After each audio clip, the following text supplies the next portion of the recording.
podcasts you love. From people you trust. This is Twit. Hi, this is Leo Laporte, and this is my Tech Guy podcast on Palindrome Day 02022020. Sunday, February 2nd, 2020. This is episode 1666. Enjoy. The Tech Guy podcast is brought to you from Twit's LastPass Studios. Securing every access point in your company doesn't have to be a challenge.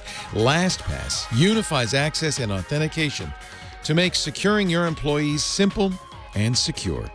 Check out lastpass.com/twit to learn more. This episode of the Tech Guy podcast is brought to you by Worldwide Technology. Worldwide Technology's Advanced Technology Center is like no other testing and research lab, with more than $500 million of equipment, including solutions from key partners like NVIDIA. And it's virtual, so you can access it 24/7. To learn more and get insights into all it offers, go to wwt.com/twit.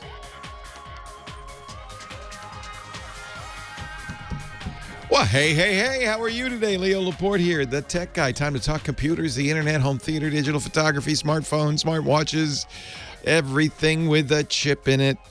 My phone number, 8888-ASK-LEO. 888-827-5536. That's toll-free from anywhere in the U.S. or Canada. So give me a ring. Let's talk. Website, good to know about because you don't have to write anything down while you're driving around town. All you have to do is remember this, techguylabs.com. Me, the tech guy, in my lab coat with the Bunsen burners and the beakers and the test tubes. Of course, my safety glasses in the lab, cooking up some, and you smell what the tech guy's cooking. Cooking up some hydrofluorocarbons. techguylabs.com. Because it's, the labs. There's more than one room, I guess. I don't know. That's the website. It's free. There's no sign up. Easy to get into. It's there. It's got a search. It's got audio and video of all the previous shows. Most of the previous, not every previous show. Some are missing. Lost to the ages. The reel-to-reel tapes are gone. But this is episode 1666, so there are enough to keep you busy. More than 1,000 there. techguylabs.com. Big day today in several ways. It's Groundhog Day. Happy Groundhog Day. Punxsutawney Phil. I guess PETA, the people against ethical... No, I guess they're for ethical treatment of animals. People for ethical treatment of, not against. People for the ethical treatment of animals say they should get rid of the real live groundhog. It's cruel and unusual to pull him out of his... Wait and see what... I don't know. It's cruel and they should get an AI groundhog. Okay. Oh, man. AI is overused. It really is overused. It was also Super Bowl day. I know. Everybody around here is dressed in gold and red, the 49ers colors. I bet everybody in your neck of the woods is dressed in red and white, the Kansas City Chiefs colors. It's going to be an exciting game this afternoon. It is also a palindromic date worldwide, 020-22020. Backwards and forwards, same date. Who cares? Everybody on Twitter, apparently. It's a big thing. I'm sure it's a trending topic. Somebody said, and I think this is true, Twitter is the comment page for life, for the internet. It's the comment page that everybody else took off for the internet. 020-22020. Happy Super Bowl, Groundhog Day, and Palindrome Day. Everybody uses this term AI. I'm not mocking my Fearless Leaders, the company that I work for. It's a fabulous company, iHeartMedia. But they replaced some local hosts in various markets over the last few weeks. And in the press release, they said they were going to replace them with AI. Is the Terminator coming in to do the show? I'm not sure.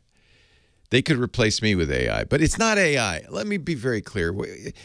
It's kind of hard to know what AI is now that it's the flavor of the month. You know, it's AI is like mustard. You spread on everything. Everything's better with AI, but it isn't AI. Really, AI, artificial intelligence. I'm going to have to look up the actual definition. A computer program is not AI. It isn't. AI is, well, I mean, I guess in the most colloquial terms, it's having a machine think like a human, but that's colloquial because machines can't think like humans. AI textbooks define the field as the study of intelligent agents. I'm reading from Wikipedia now. Can you tell? Any device, this is an interesting definition, that perceives its environment and takes actions that maximize its chance of successfully achieving its goals. Oh, I like that. Self-driving car, that would be artificial intelligence, right? Because the car looks around, is going from point A to point B, and is trying not to hit anything on the way. Colloquially, says Wikipedia, the term is often used to describe machines or computers that mimic cognitive functions humans associate with the human mind, like learning and problem solving. But many computer programs can do that. In fact, from the earliest days of computers, they kind of simulated human cognition. 2 + 2 = 4. That looks like cognition, doesn't it? It's not. It's just a box of rocks, moving bits around. There are various tests for artificial intelligence, all of which are kind of mocked by the experts in the field. We know AI when we see it. Understanding human speech, yeah, that's AI, right? Your Amazon Echo. Playing chess and winning, beating the world champion at chess, or Go, famous Japanese game of Go. If you could do that, well, that's, but honestly, I don't know if that's AI or not. It could be, it could not be. There have been chess playing programs for years. It's just a program. If this, then that. That's a program. If this, then that. And really, a self-driving car, if this, then that, is that's a program in a way, isn't it? If this, then that. What makes a chess or Go computer artificial intelligence? Well, I'll give you an example. AlphaZero, which is the computer that Google programmed to be the best in the world at Go, which is chess is easy compared to Go. We beat the world champion at chess years ago. Go, it's hard. In fact, it's kind of sad. The guy who they beat, Lee Sedol, who was one of the, if not the greatest Go player around, certainly one of the top 3 or 4, retired. He said, that's it. I got beat by a machine. I can't play this game anymore. That, I think, is a good example of artificial intelligence. I don't know if we know the definition, but let me submit this as a good definition. AlphaZero was taught to play Go not in the usual way. In the old day of chess programs, including Deep Blue, the program that beat Garry Kasparov, the then world champion of chess, to become the best chess-playing computer and person ever in the world, it was just shown a lot of positions, said, when this happens, do that. It was given a way to evaluate positions in chess. AlphaZero is a little different. AlphaZero was taught the rules of Go, which are very, very simple, and then they said, go play. Go play. And learn on your own. Now, I think that's artificial intelligence. It played millions of games in just a few hours. In fact, in 4 hours, AlphaZero was playing chess better than the chess-playing computers out there. After 9 hours, it played the current best chess-playing computer, Stockfish, 100 games, and won 28-0. 72 of them were tied. AlphaZero taught itself. Now that, to me, that's artificial intelligence. What? Right? That's pretty amazing. It's a neural network, which is a network of nodes to simulate how the brain works that learn, that remember, and get better and better over time. I think that's pretty good. And in a way, I guess that's what a self-driving car does. It gets better, right? Or does a programmer have to then change the if this, then that? See, that's not artificial intelligence to me. And of course, why are we scared of artificial intelligence? And so many are. In fact, the head of Google, Sundar Pichai, just said, actually he's the head of Alphabet now, isn't he? Which is, by the way, the leading company in this thing, at least in the West. He said, well, yeah, we ought to regulate this. This could be, because every movie you've ever seen with a computer, it gets sentient, right? And then that's when your troubles begin. It decides, I don't need people. I'm smart. Now, I have an opinion on that because I think that is a leap that we have yet to prove happens. Computers can learn, AlphaZero, learn to go, can beat humans, that's fine. But in order to take over the world, they need to develop something we call consciousness. And that's a big leap. Consciousness, awareness that they exist, awareness they exist in the world. Desires, hopes, ambitions, dreams, all of that, that's a big leap from learning how to play a game or drive a car or spin the discs. That's a whole different matter. And we have yet to show that leap being made. We don't even know how it's made. How do you go from being a big calculator to saying, I think, therefore I am? We don't know. That leap into consciousness, that's the thing that makes us human. And that's the thing no computer's ever done. Now, when it does that, then I'm going to worry. I see no evidence that that's going to happen. And until then, these are very valuable things. They can drive better than we can because they pay attention. They're not too bright. That's the problem, right? We're too smart. We get bored driving a car. I wonder what's going on Twitter. Let me take an Instagram of my meal while I'm driving. That's what gets us in trouble. Or we get emotional, right? I got to go faster than that guy. I got to pass that guy. He's not getting ahead of me. That's where we get in trouble. The computer card goes, I'm going to go over there today. Oh, there's somebody in front of me. I'll wait. That's what you want in a car. Actually, they're doing this in Phoenix with Waymo, right? They're test driving, and it's driving people crazy because humans want to go, come on, get going. And the car's going, I think I'll turn left here. And the humans behind it are going nuts. Come on. I don't like these self-driving cars. They're not aggressive enough. 88. Good. That's good. You don't want, the minute a machine starts thinking, I'm not happy, or I got to be faster than that guy, then we're in trouble. That's when AI really is AI. Leo Laporte, the tech guy. Your calls right after this. Oh, Mike B, you didn't see the pictures of Micah Sargent in his. Oh yes.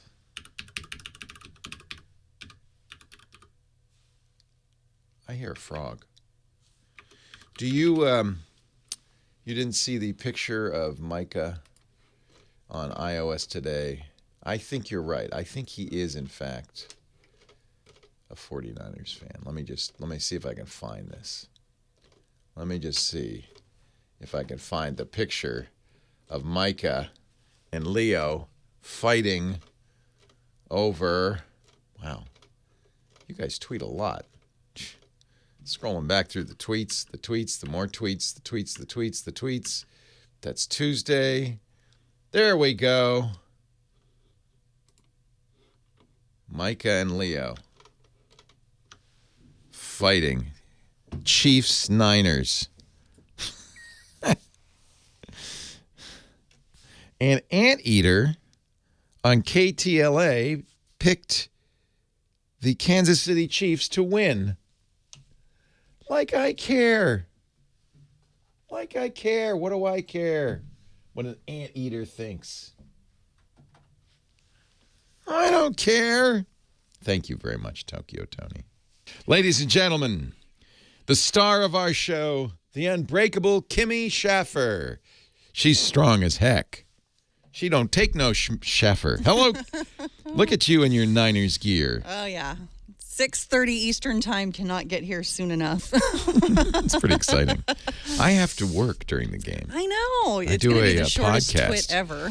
Yeah, we call it Twit. This Week in Tech. It's a tech news roundtable. It usually starts around 2:30. It will be over in an hour. Well, you're already dressed and ready, so you can run in here and start the show immediately. I forgot. So. I have to pick up the Fritos Big Scoops, though, on the way home, so I got to leave early. It's about food, isn't it? Chili cheese sauce you're making? I already made it. It's in the crock pot. It's in the crock pot, simmering. Oh, can you smell what the tech guy's cooking? I can. From here. All the way 2 miles away.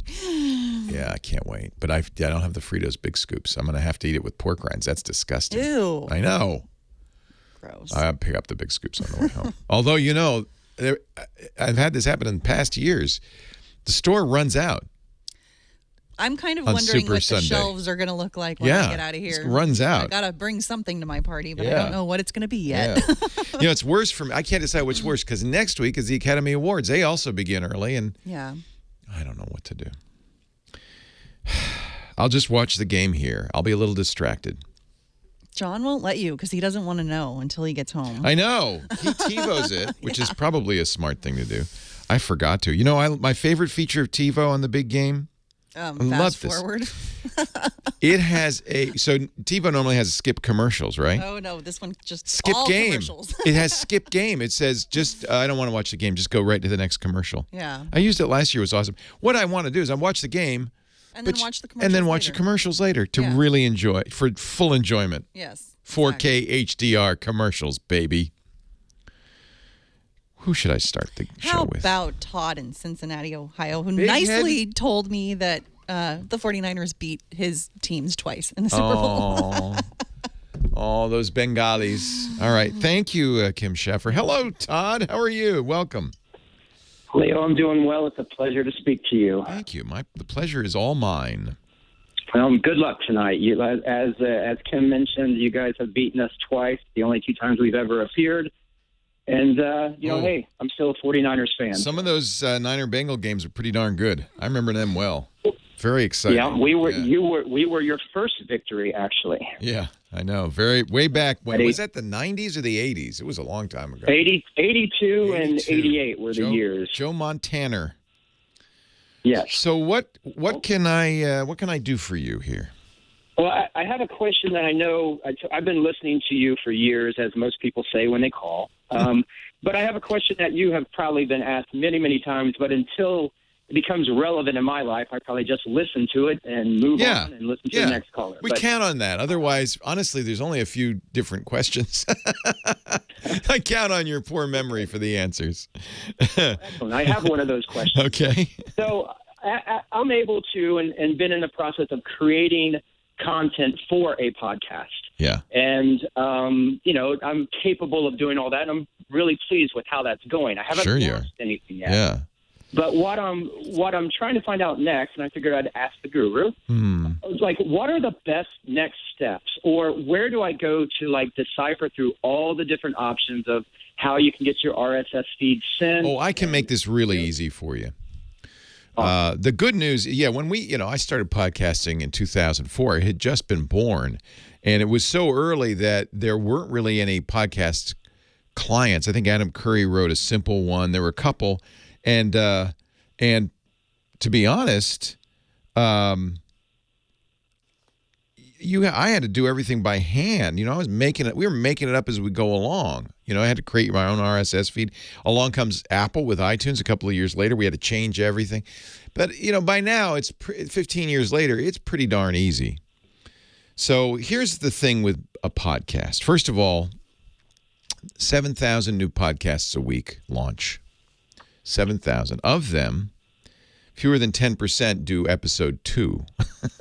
So the first thing I would say is pick something you really enjoy, because you're not going to make money on it at first. That's the reason I think so many podcasters pod fade is they think, I didn't make any money on this. Well, no, because, it's hard to make money on podcasting. You should do it for some reason. You might blog or do anything else because you love it. You have a subject you're just passionate about, you care a lot about?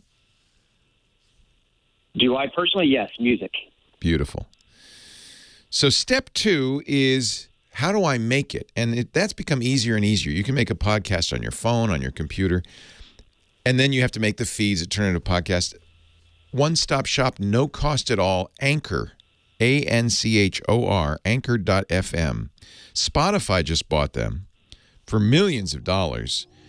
And it is, simply put, the easiest way to make a podcast. I think that's their tagline. Anchor. If I were to start all over today, Anchor.fm, easy.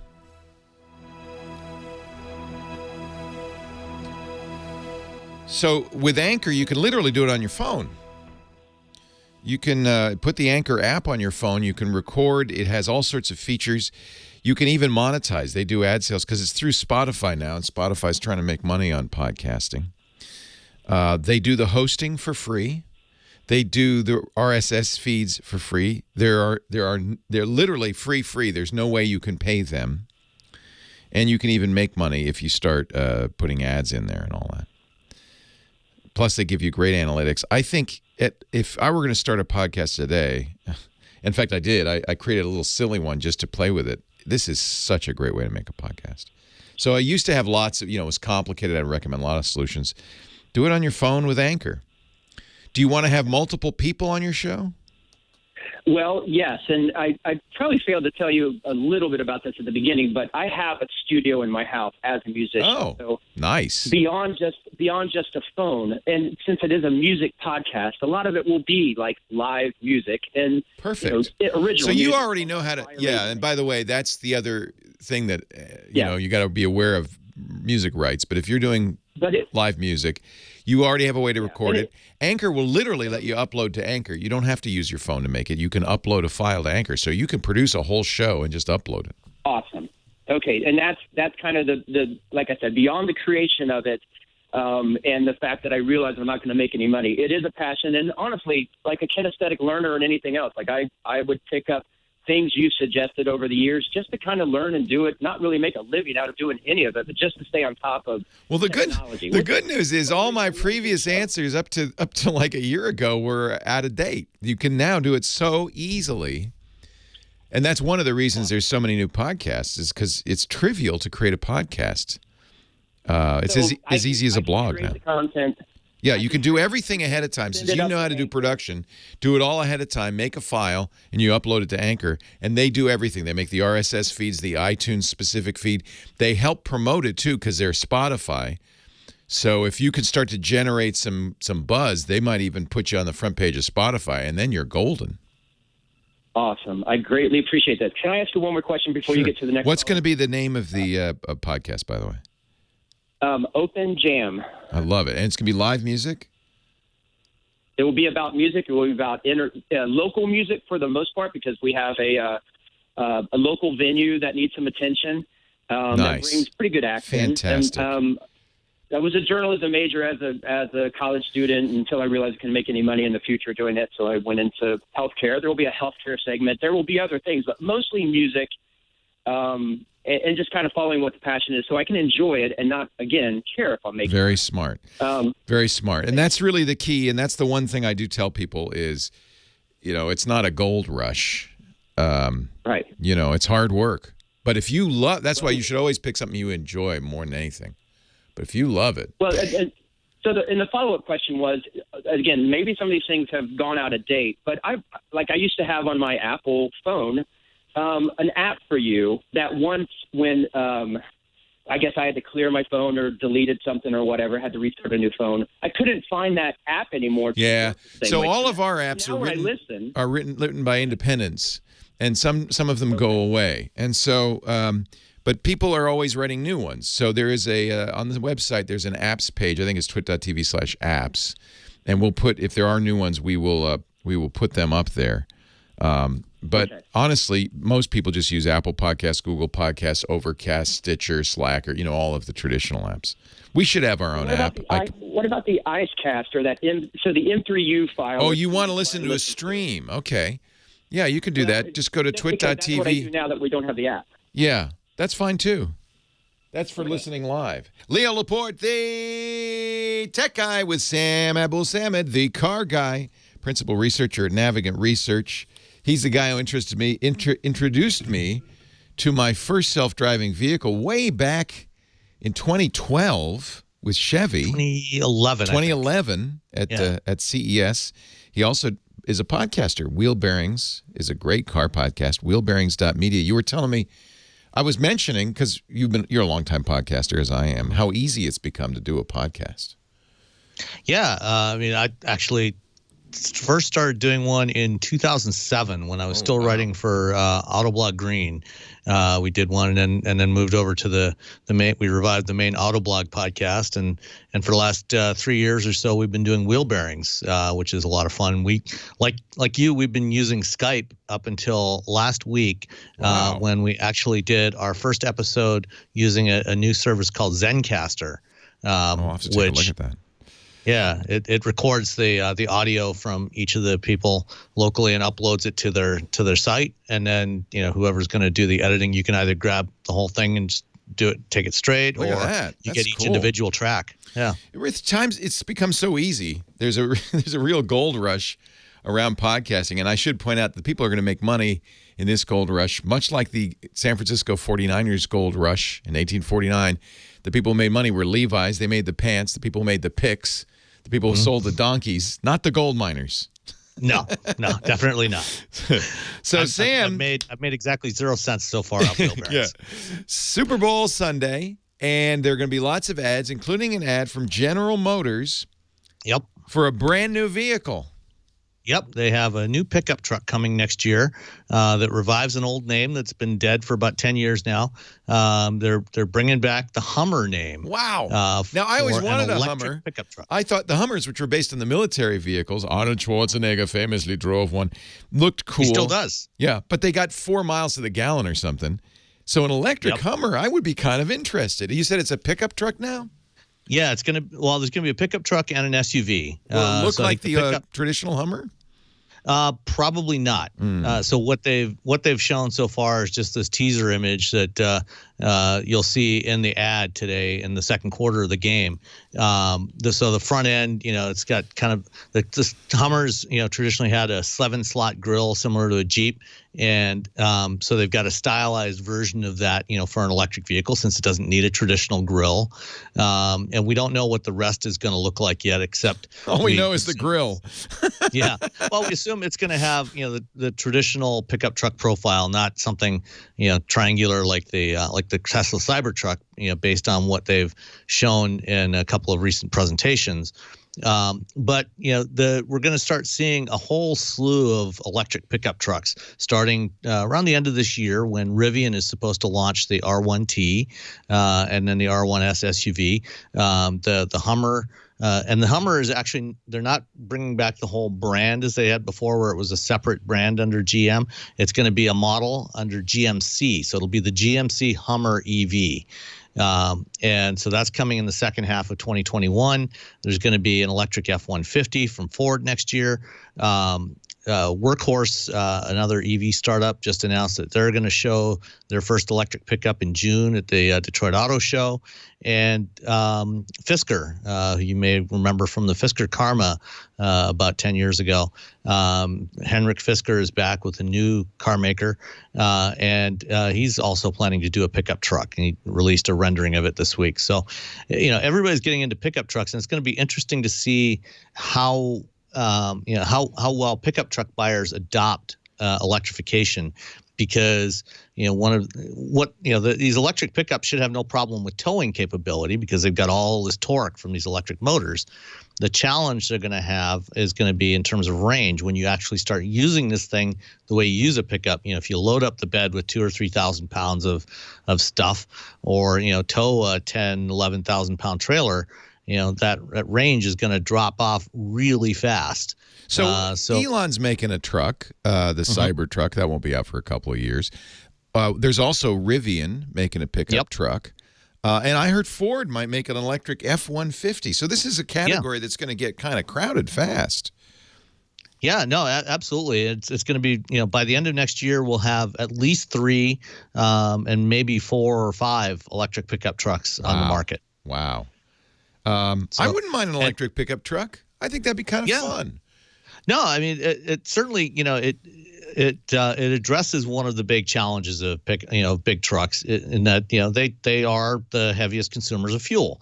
Right. You get bigger vehicles, they have more aerodynamic drag, they're heavier, so they have lower fuel efficiency than smaller vehicles. And so if you can convert them to electric, great. And like I said, that you'll save most of the capability because you've got all that torque.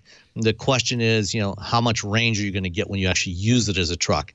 And I think a lot of consumers that buy trucks will be interested in these as long as they're priced fairly reasonably. And we'll see. It's going to be an interesting market to watch. We see electric semis, and because these things are so none big. In production. Oh, really? There aren't any in production? No. There's some being tested, right? But there's none in volume production yet. It feels like this makes sense not only because you need the torque to tow, but also you've got a big vehicle, so there's room for a lot of batteries. Right. Well, the downside of that though is because you've got a lot of batteries. The batteries are an equivalent amount of batteries to a tank of gasoline is a lot heavier. It's about 75 to 100 times as heavy for the equivalent amount of energy. Wow. And so it's also expensive. It's really expensive. It's the most expensive part in these vehicles. That weight comes out of the payload capability of the truck. So if you've got a gasoline powered truck that has 3,000 pound payload capability, 3,000 pounds you can load in the bed. If you put 1,000 pounds of battery in there, now all of a sudden that 1,000 pounds comes off of that payload right off the top. So now you're down to 2,000 pounds or less. So it's a balancing act. It's a balancing act. Yeah, no, absolutely. But all vehicles are a balancing act.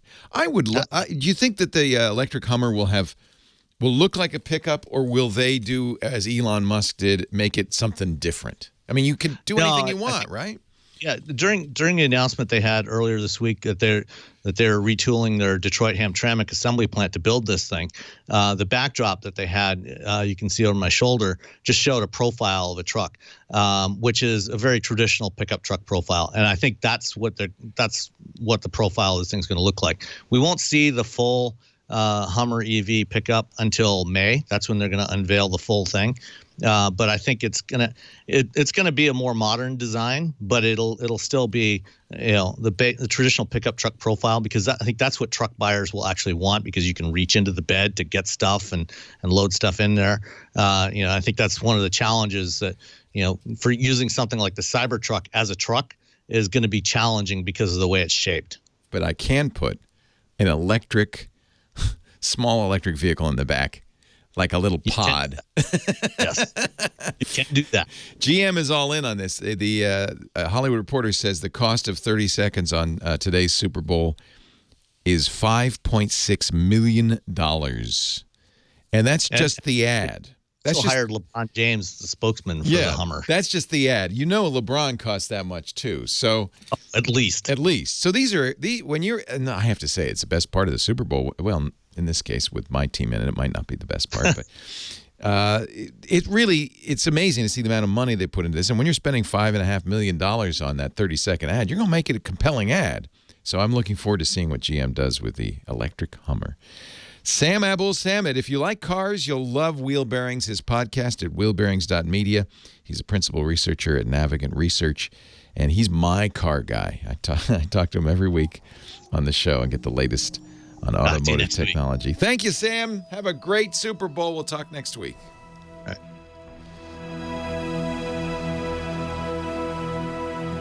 He's Sam the Auto Man.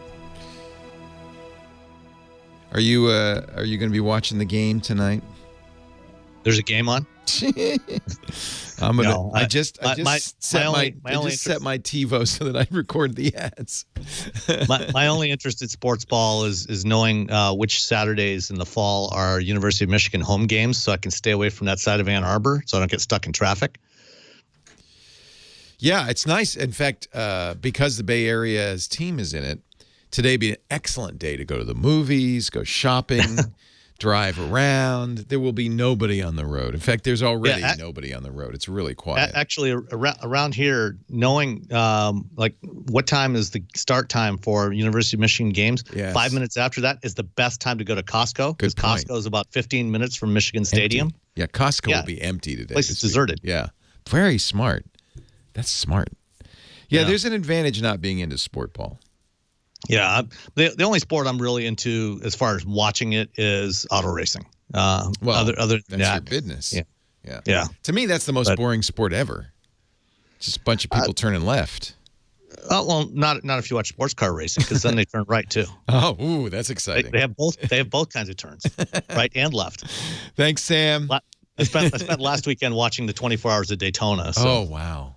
Well, after seeing Ford versus Ferrari, now I have a whole new appreciation for this. I actually just watched that the other day. What a great movie! And isn't it good? It's a good movie. The problem is I know the real story, which makes it really annoying for me because there's so much that never actually happened. Facts can really spoil a show. If you're interested in learning more about the real time period, there's a great documentary on Netflix called Shelby American. Yeah, that's the Adam Carolla one, right?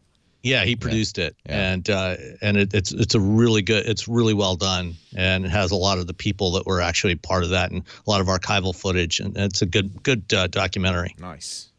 Yeah, Aussie Rules is an amazing sport. I saw my first game in person in Tasmania, and it was amazing. It blew me away. To me, I think that's maybe one of the greatest sports. It's insane. Can you believe $5.6 million? And of course, that's for a 30. A lot of people run longer ads, right? Hyundai's Smart Pack ad is a minute. Now, I'm sure that doesn't mean it's twice as well, maybe it is. Maybe it's 11 million. I don't know. Good Lord. Yeah, it's 11.2 million. Leo Laporte, the tech guy. Let's go crazy. 8888, ask Leo. Let's take calls all day long. Chrissy in Mission Viejo, California. Hello, Chrissy. Hello, Leo. Thank you for taking my call. Well, thanks for hanging on. I appreciate it. Well, I have an iPhone 6 question, and I've heard you talk because I try to listen every weekend. Thank you. And real quick, the last year, let's see, 2 cracked screens. Of course, that's my fault. Even though I had a wonderful leather case around it, yeah, okay. It's made of glass. It's going to break. You drop it. If it hits the wrong way, no matter what you got on that thing, it's going to break. Exactly. 2 new batteries. Still heats up when I'm using my nav. And just last week, completely erasing my calendar again, second time this year. Yeah, I know about backup, but anyway. So I presume when you got the new batteries in and maybe more times than that, you've reset the phone, started from scratch. Do you know what that is? Like you want to go back to burn it down to the ground, the bare factory defaults. Have you ever done that? I have not. I don't know if... I would definitely do that at one point. If you ever got the phone back and it said, welcome, what language do you speak? They did that. No. And you never got it. I would do that. So with any computer, if they start acting flaky, and certainly losing calendar information is one way, and getting hot while nav is another. Now, when you're doing the nav, it's not sitting in the sun, I hope. Oh, no, not at all. Okay. I've seen Uber and Lyft drivers put have little curtains that they pull over their phone while they're driving, so because you don't want it to sit in the sun. They still need to use it. If you go into the settings on your iPhone 6, by the way, before you do this, hook it up to a computer, Mac or PC, and back it up. In fact, my favorite way to do this, and highly recommend everybody do this, check the box that says encrypted and give it a password. And now it's going to back up everything, including passwords, in an encrypted vault only you can access. Even Apple can't get into it. This is the best way to back up an iPhone. Once you've done that, go into Settings, General, at the very bottom, Reset. And you're going to erase all content and settings. You're going to start from scratch. This brings it back. Actually, there's an even more drastic thing you can do, but to start with, I would do this. This brings it back to factory state, like when you got it. And anytime you've got a computer, you've had that iPhone now for 5 years, might be a good idea to just refresh the whole thing and see if that fixes these problems. Okay. The reason I want you to back it up is first thing to do is reset it, and it's going to be like it came from the factory. And and don't start installing a bunch of stuff. Just see if it, have your maps on there and see if any of the problems you've had in the past. You can set up accounts and stuff, but see if any of those problems recur. If they don't, okay, good. Now you can restore from your computer. It'll put it back exactly the way it was before you did this reset with all the folders and stuff. The risk is that you may be reinstalling something that's causing this problem. And if it's so, that's why I want you to use it for a little bit, a day or two, without doing that, if you can, if it's not going to make you crazy. Well, I use my phone as a phone. I'm one of those. Shocking. I know.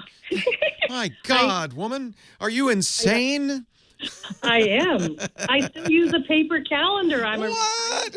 a teacher. I love my giant paper calendar on my desk. I do too. So I download all my pictures onto my big computer on my desk. I don't use email on my phone. I don't want to. I wait till I get home, and I have a giant screen on my desk. I can read my email. So you don't really have anything on there that's going to cause problems. I would try this reset. The other thing is, tell me about the leather case you have it in. That can sometimes insulate it so well that it gets hot. Well, it's just a leather wraparound case. You might try just doing the nav without the case just to see if it's a little cooler. Oh, okay. Well, and then the second part of my question, though, is a friend just updated her 6 Plus to the new 10.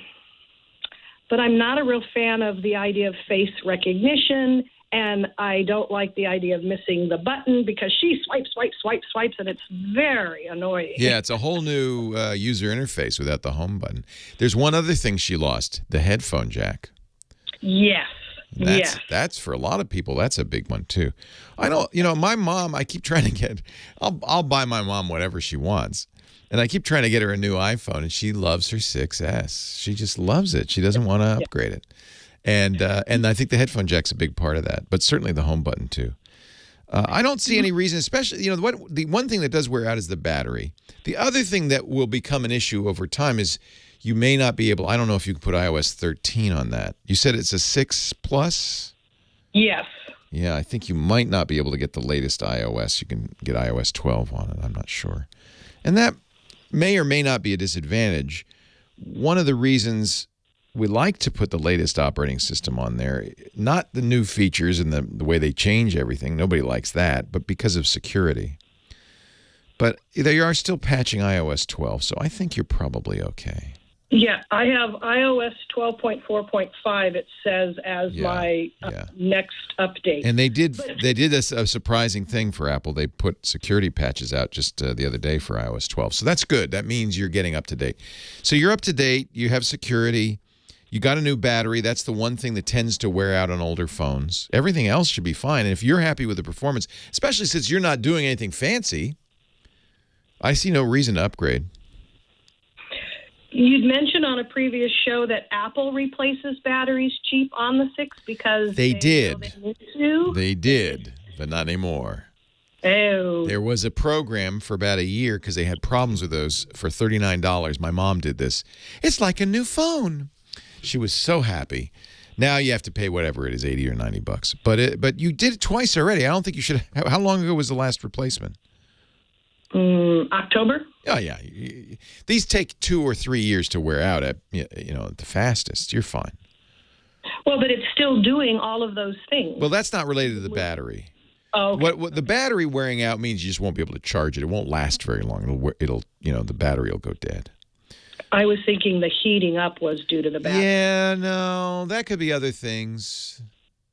Actually, it's $49, so that's or $79. I'm getting different numbers from my chat room, but it's not.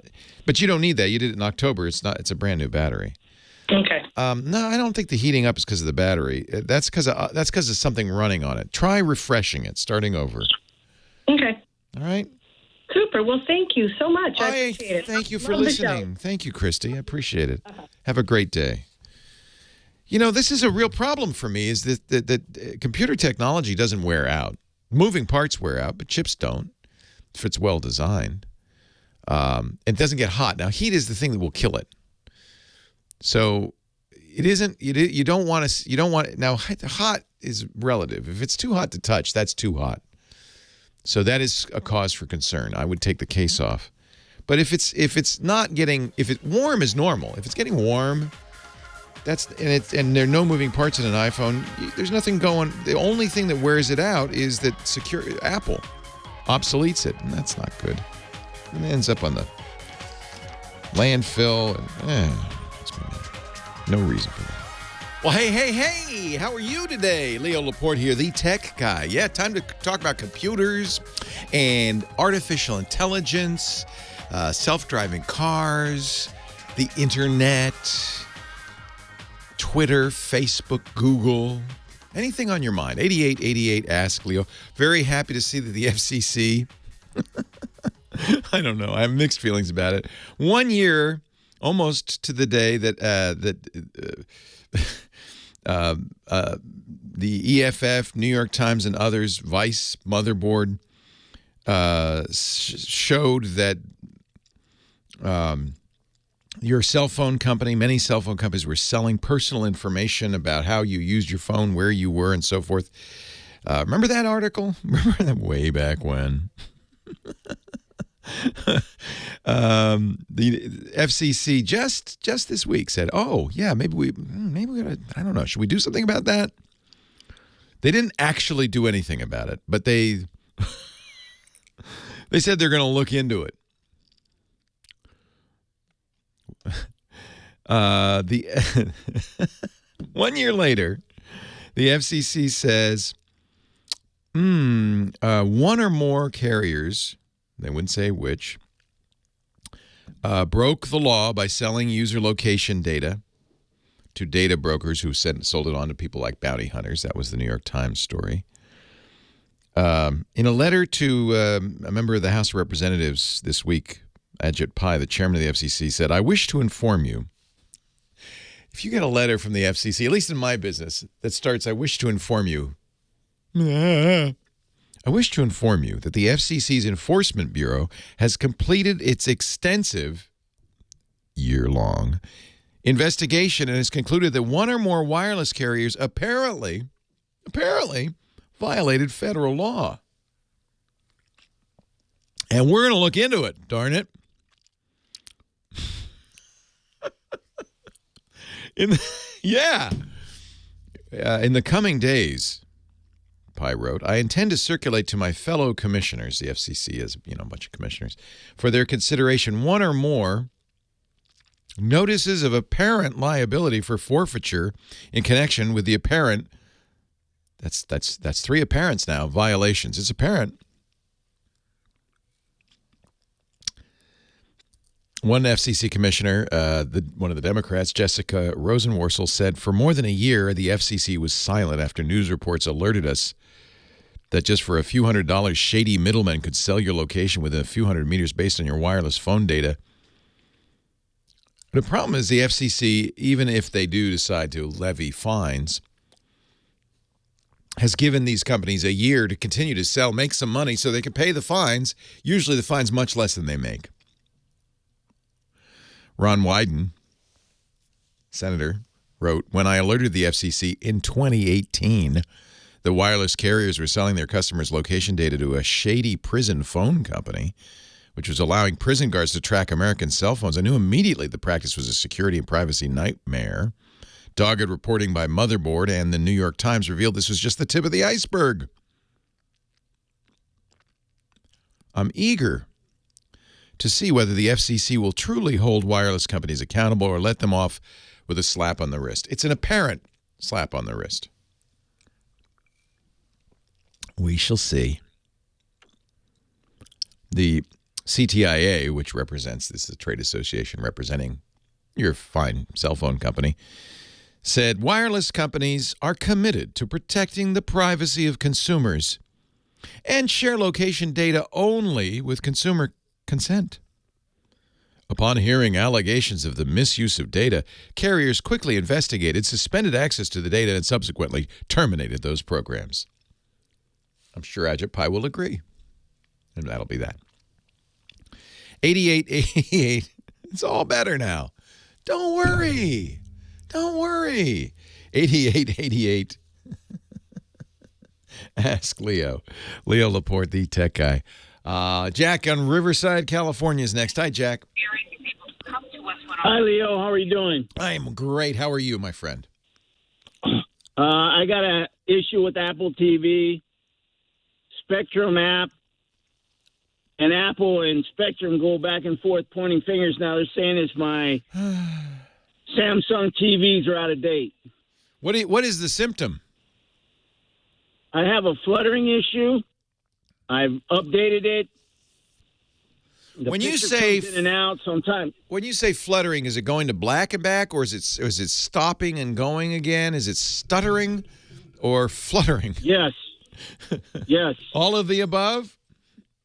Yes, that's what Spectrum calls it, fluttering. But I've talked to Apple people, and they say whatever Spectrum's telling you is not true. You're not supposed to unplug your boxes. What Spectrum says you have to do once a month. And Spectrum says, Apple says you're not supposed to do that. Oh, Apple's wrong. I have to reboot my Apple TV all the time, and I have the latest, greatest Apple TV.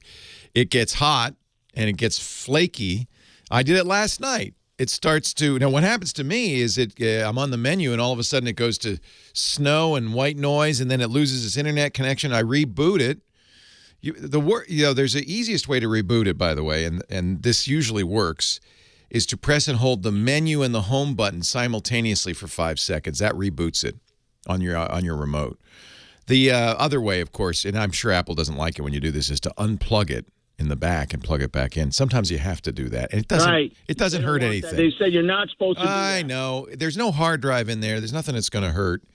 There is a risk that you'll spike electricity. That's why Apple says don't do it. But honestly, these devices, and I think it's because Apple didn't put a fan in them. They really want them to be quiet. Of course they do. It's on your TV. You don't want a big fan blowing in your living room. But at the same time, they get very, very hot, and that's bad news for electronics. Now, the stuttering... So tell me again, is it that it's pausing and then continuing on? Like very briefly, you can see like hesitation. Is that what you're seeing? Yes, I get a black screen. Oh, you get a black screen. Sometimes I'll get voice and no picture. And then it takes a minute to catch up. That's the Apple TV. That's the Apple TV. That's not. So what Apple's saying, and this may be true, is it's a bandwidth issue. Because sometimes if the bandwidth stops, but you shouldn't get it. It shouldn't be going to black. It should not be going to black. So that's the Apple TV. They're saying it's the Samsung TVs are out of date now. Oh man, everybody's passing the buck, huh? Thank you. I'm gonna say it's the Apple TV. The Samsung TV.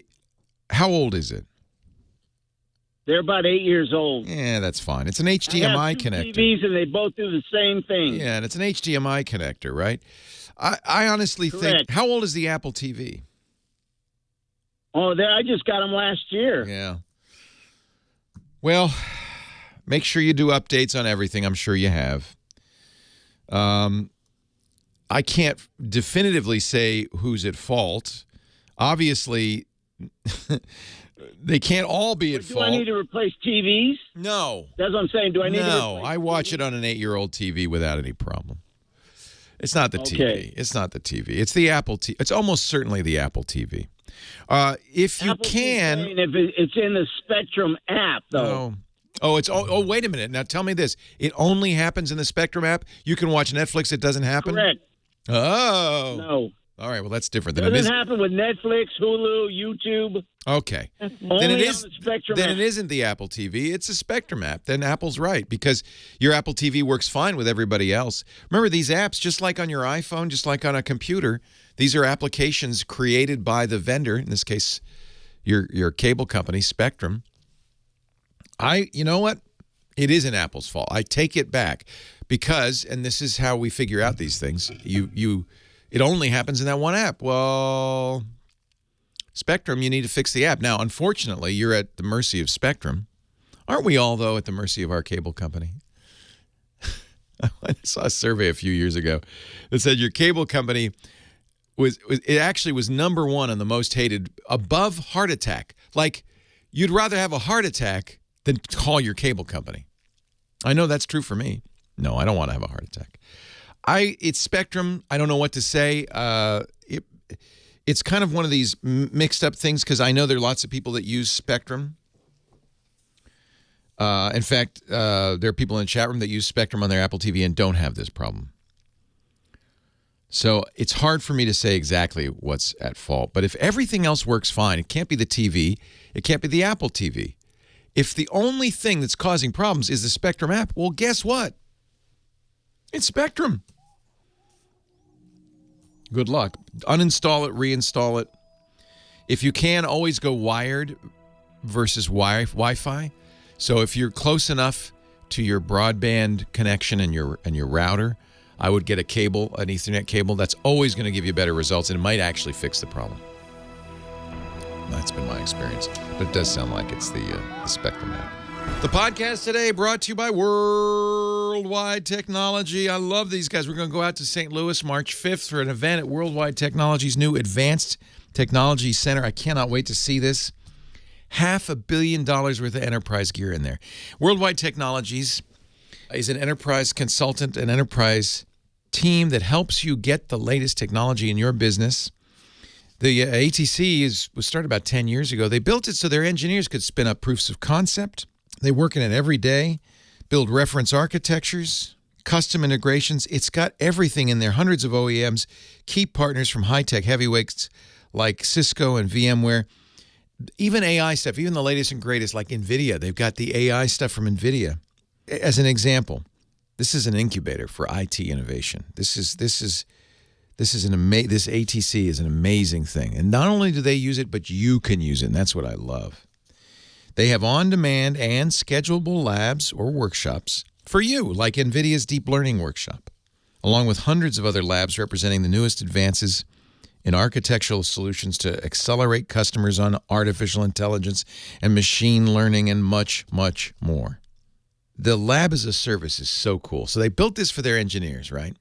So you come to them as a customer, you say, well, I want to build some machine learning in or whatever. Or I want to look at cloud storage or big hard drives, whatever. And they could say, good, tell us about your existing environment.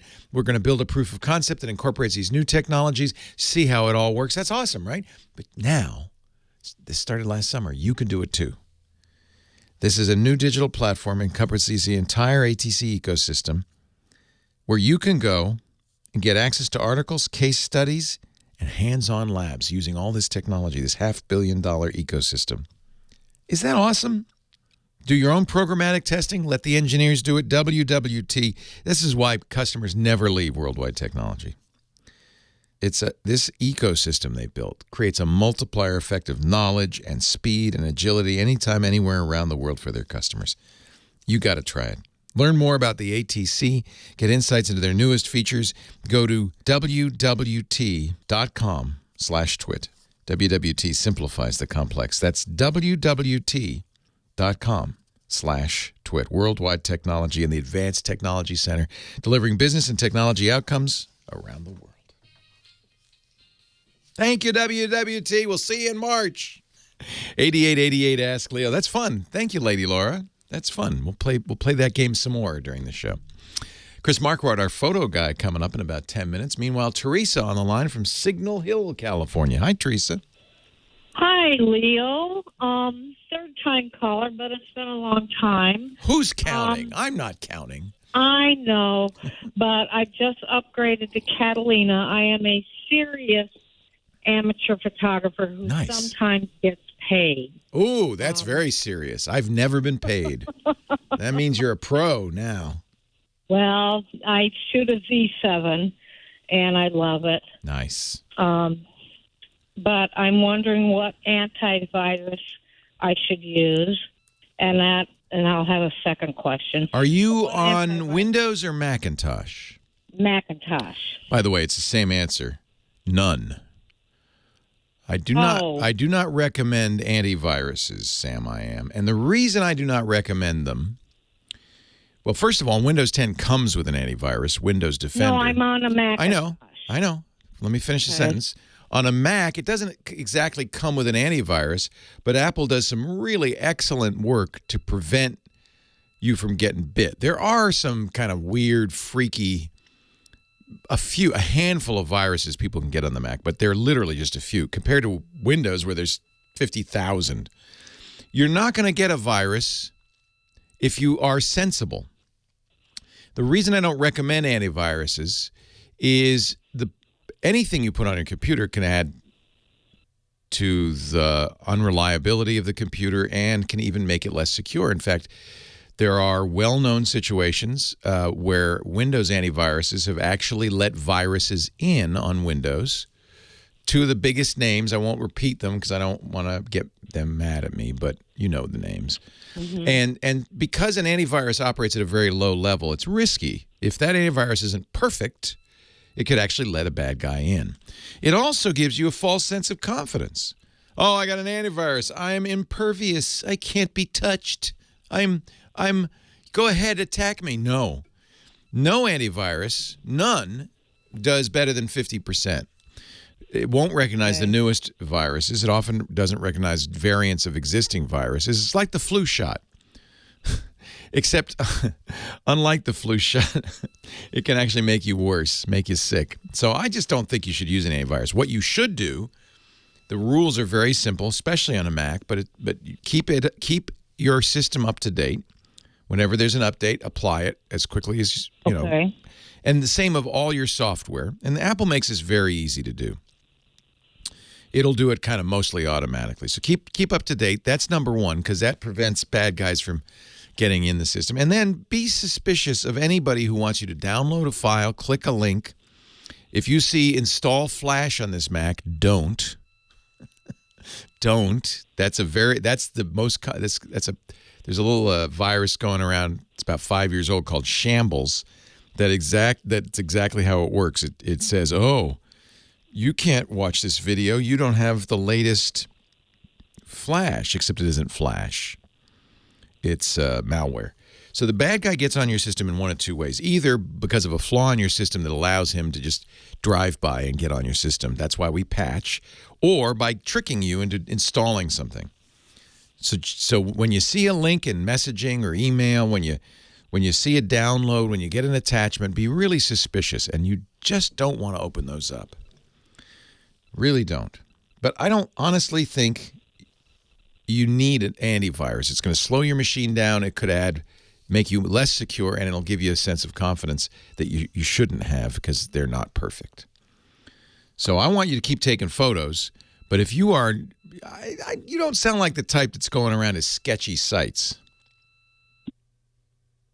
Are you? No, I don't. No. Now, I'm a Carbonite user, but now you're talking iDrive. I have a 1 terabyte. I'm starting to lose you. I don't know if it's a cell phone or the internet, but I'll just, because we're losing the sound from your call, I'll just fill you in on this one. First of all, understand iDrive and Carbonite, both sponsors. Either one's fine. I happen to like iDrive better. It's more affordable right now. It's a better deal. Carbonite kind of moved to the business side and isn't looking for consumers. So I happen to like iDrive, but either one's fine. You do want offsite backup, even if you do it by hand. Carry a hard drive to work, because if disaster happens and your local backups are destroyed, you'll want to. And this is an example. Ransomware is a really good example. It will affect everything that's attached to your computer. So if you have an external drive you're backing up to, which I do all the time, that would get encrypted by the ransomware too. So you have to have something unconnected and ideally off-site, whether that's iDrive or you just hand carrying a USB drive. Either one, you got to do it.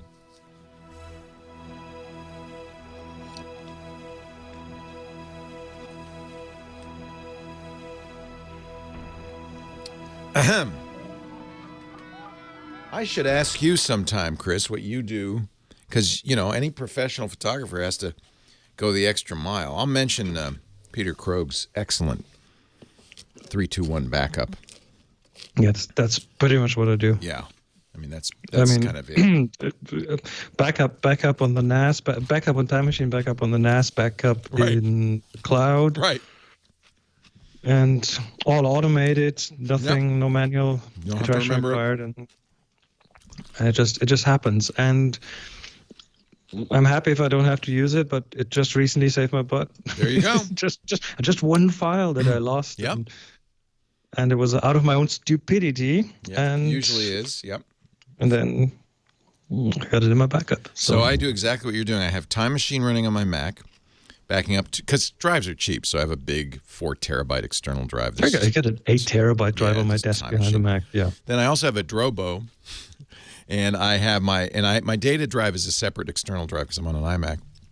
Mm-hmm. So I have ChronoSync, which is an rsync front end, running on a schedule to back up everything on my data drive to the Drobo. So that's 2 local backups, Time Machine, Drobo. I also have a backup running to my Synology NAS in the closet. And then the latest step, that backs up, by the way, to the cloud. But the latest step is I got another Synology NAS. I'm going to bring it to work. And I'll have it synchronizing with this one at work. Yeah. So that's going to be enough. I'm not that free. My Synology that I have in the basement is, it's getting old. There's only like 2 terabyte drives in there, a whole bunch of them. So I need to upgrade that. Maybe replace it with something bigger. Yeah, I just spent a lot of money on Synologies because I saw these 16 terabyte drives are so cheap now. They have 16 terabyte drives now? Yeah, these helium drives. I just bought for $358 a Seagate 16 terabyte. So I have 2 5-base Synologies, one here, one will be here, and one at home. And they have 2 16s and 8 and a couple of 2s or 3s, just kind of whatever I had lying around. But they have 30 terabytes each of storage. That's plenty. I mean, I just looked away for what feels like a week, and the drives are 16 now instead of 8. 16 for $350. It's wild. I know. Yeah, so I'll have to sooner or later start extending that or investing into something new. But yeah, Synology works for me locally.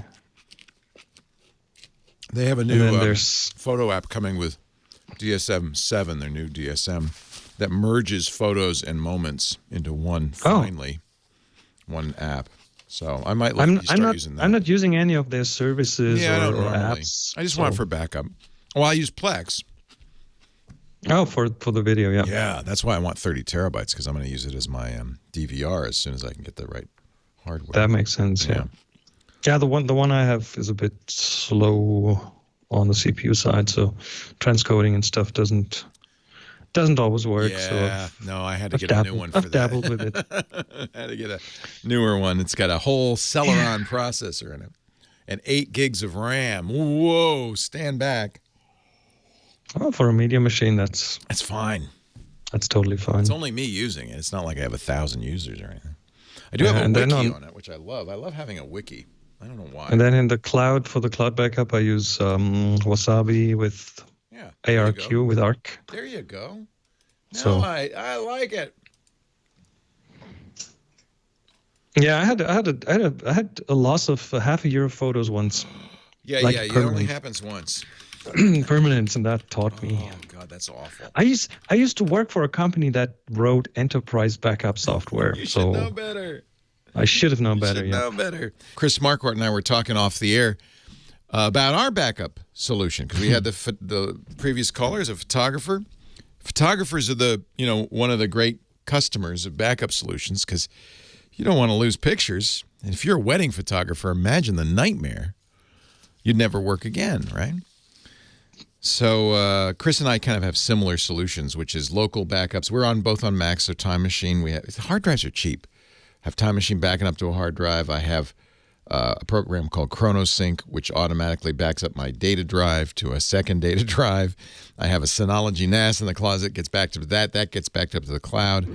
If I lose data, there's no excuse. You do roughly the same thing, right? It's pretty much the same thing, and I never use it, apart from that one time just a couple of weeks ago where I lost a file, and I was very happy to have the backup, so I could just restore it. Yeah, you know what? Backup's one of those things. If you never use it, you're happy. You don't want to use a backup. You want to test it every now and then to make sure that you can restore from the backup, and because the backup is only as good as a restore. And good point. So I do a little spot check every couple of months, select a few files, and restore them back to see if that works. And then yeah, I'll just let it run. It's automated. It does everything in the background. I don't have to think about anything. It just does it. So there is an advantage to Time Machine and some other backups where they do versioning. Because for you, if you edit a photo and you screw it up and it looks really awful, with versioning, you can always go back to previous editions. Same thing as for a writer. And that's kind of nice. So that's what Time Machine does, Apple's Time Machine. It'll keep multiple copies of every file. So you can go back and that's why it's a time machine. You can go back in time. And I like that feature. I think that's nice. So the weather apparently at the Viewfinder Villa has been a little gloomy. I told you what we want to talk about. So today I want to look at photos together with you and with everyone who's listening, because I spent the weekend at my parents' and I drove home on the Autobahn here in Germany, and we had really nasty weather. I mean, we're talking rain and fog, everything at the same time. Then it's the end of January, so it gets dark early. So it was this gloomy gray mess. And so you just put away the cameras. Forget it. I'm not going to take any pictures. It's ugly. Well, I drove past this row of trees, which was in the rainy fog. And of course, the Autobahn, you cannot just stop and take photos. That's not allowed. So even if I had a camera with me, it wouldn't have done me any good. But I saw these trees along the side of the road, and the fog and the rain together with its grayness just does so amazing things with. You're so funny. I have that picture too, and I could tell I'm in the car because I see a reflection on the window. And you took it out the driving car. And I'm going as fast as the Autobahn will let me, so it's all blurry. So what I want to do is just look at a few of those rain photos and a few of the fog photos, just to give everyone a bit of an idea what these two things actually do. So for that, let's go to Flickr. Everyone who's not driving a car right now, go to Flickr, flickr.com, or if you have the app on your phone, that works too. And let's look at a few things that rain does. And a good place to start is typing in the search box the three words rain, street, and night. Oh, look at these. These are great. And so what does, I mean, it's very obvious right from the start when you look at those photos, what the rain does. And I've chosen the street theme because streets the pavement is just wonderful. When it gets wet, it starts reflecting. And night, because there are all these lights out. And of course, you want something to reflect in the pavement. And I just love these pictures. They are kind of a bit cliche. I mean, you see a lot of these, but they are also just amazing looking. And it's easy to get amazing photos when it rained in a city on the street at night. I love the reflection. And, this is from Trey Radcliffe, our good friend. And he has added something to make it a little less cliched. He has a woman doing yoga in the rain. But even people with umbrellas trying to get into the dry, even that is just, it adds so much to that scene. It adds so much feeling. And interestingly, what I like about the lights at night is that the colors come out, the contrast and the colors come out so strongly by those reflections. So you everything gets emphasized. Everything gets exaggerated with the rainy streets. So that is certainly something to look out for and to play with. It's a lot of fun. Yeah. This is some good inspiration in a search like that. So next time it rains outside, put on that, get an umbrella, or maybe if you want your hands free, put on a hood, go out and get a bit wet, but still take the photos. The second search is easier. Just type in fog. And that will give you some of the photos some of the things that are very similar to what I saw at the side of the Autobahn. Usually I'd look at fog and go, well, there's no picture here because it's just foggy. You know what happens, and that is kind of the wonderful thing here, is that you see a simplified version of the landscape. The fog reduces everything. It takes the colors out. So a lot of the foggy pictures are kind of monochrome. Mm-hmm. It turns trees and things into like cutout shapes, the silhouettes. It takes the background out. So if you know a place that normally has a distracting background, but a beautiful tree.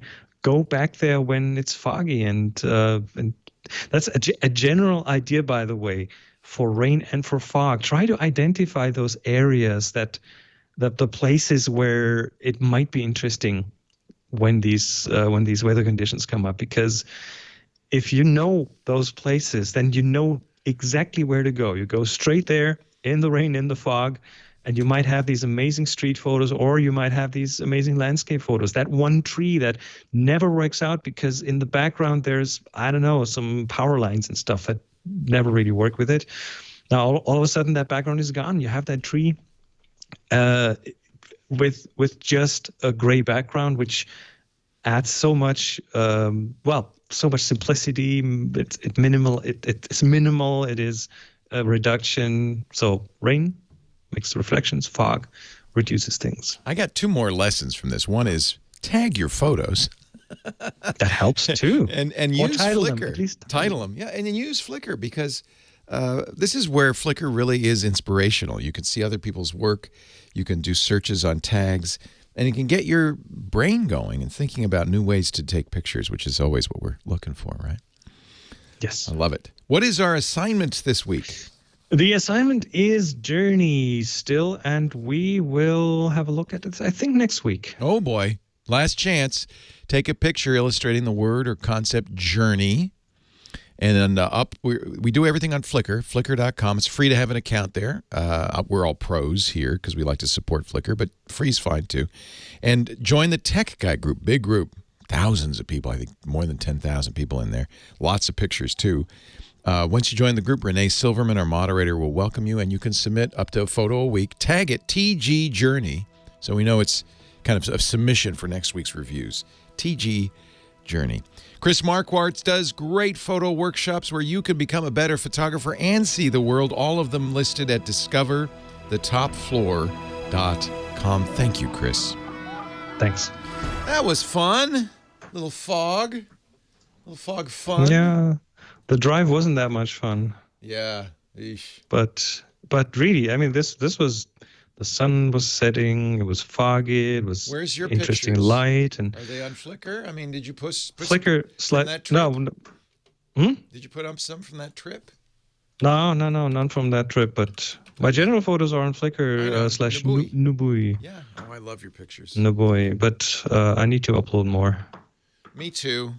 I need to take more and then upload more. I put my Leica 50mm manual lens back on the A7R4, so I'm going to do some manual nifty 50. Got to start wandering around taking pictures. Street in the rain. Street in the rain. That's your assignment, your personal assignment. All it has to do is rain. Thanks, Chris. All right, talk to you in a week. Take care. 8888, Ask Leo. The game less so. 88. The last time the Niners were in the Super Bowl, 2012. Hope we have a better outcome this time around. Carol in Garden Grove, California. Hello, Carol. Leo Laporte, the tech guy. Hi, how are you? I'm well. How are you? I'm good. I have to laugh because a few weeks ago I heard you say something about whoever uses iPods anymore. You do? I do. But I'm a singer, and I have background tracks on it. So it works great. I stick it in my little Bose speaker, and I sing at meetings. And oh, that's great. Yeah, so it works for me. But what happened is I can't edit it. I can't take anything off, and my iPod is absolutely full. I actually looked up how to reset it because I thought, well, I'll just take everything off and then Yikes. Just re-add the stuff on, but it won't. It just No. You must have a computer. Do you have a computer? I do. In fact, I've got it plugged in right now so I could look at it while I'm talking to you. So Mac or Windows? It's Windows. Yeah, unfortunately, you still need to use iTunes. Yes. Which is awful. But iTunes will totally let you control what's on there and will remove anything you don't want on there using its sync feature. My suggestion, the best way to do this, there's a setting in the sync that says only sync checked songs with a check mark. So the easiest way, sync is a two-way street. So anything that's on the iPod that's not checked, doesn't have a check mark, will be removed from the iPod. Well, it won't let me uncheck anything. Oh. No. So you see the iPod, right? I mean, it shows up in iTunes. Yes. Yeah. Yes. So, okay, that's step one. It is Apple, to appease the music industry when the iPod first came out in 2001, music industry was terrified. They said, oh my gosh, 1,000 songs in your pocket. That means you could take them to your friends and they can steal them. They were really worried about music theft in those days. So they got Apple to agree to some very rudimentary things to keep you from doing that. One of them was you can only pair an iPod to one machine. So you notice if you bring it to your friends and you plug it in and your friend says, oh, I'm going to copy all your songs, it'll say, oh, we're paired to Carol's machine in Garden Grove. Do you want me to erase it? Right. And you go, no! And you unplug it. There are lots of ways around that. There's programs and so forth. So that's good. You've got it paired to your iTunes. Now, remember, the place to uncheck and check is not on the iPod. So if you're looking at the iPod interface and seeing what's on there, that's not what we're talking about.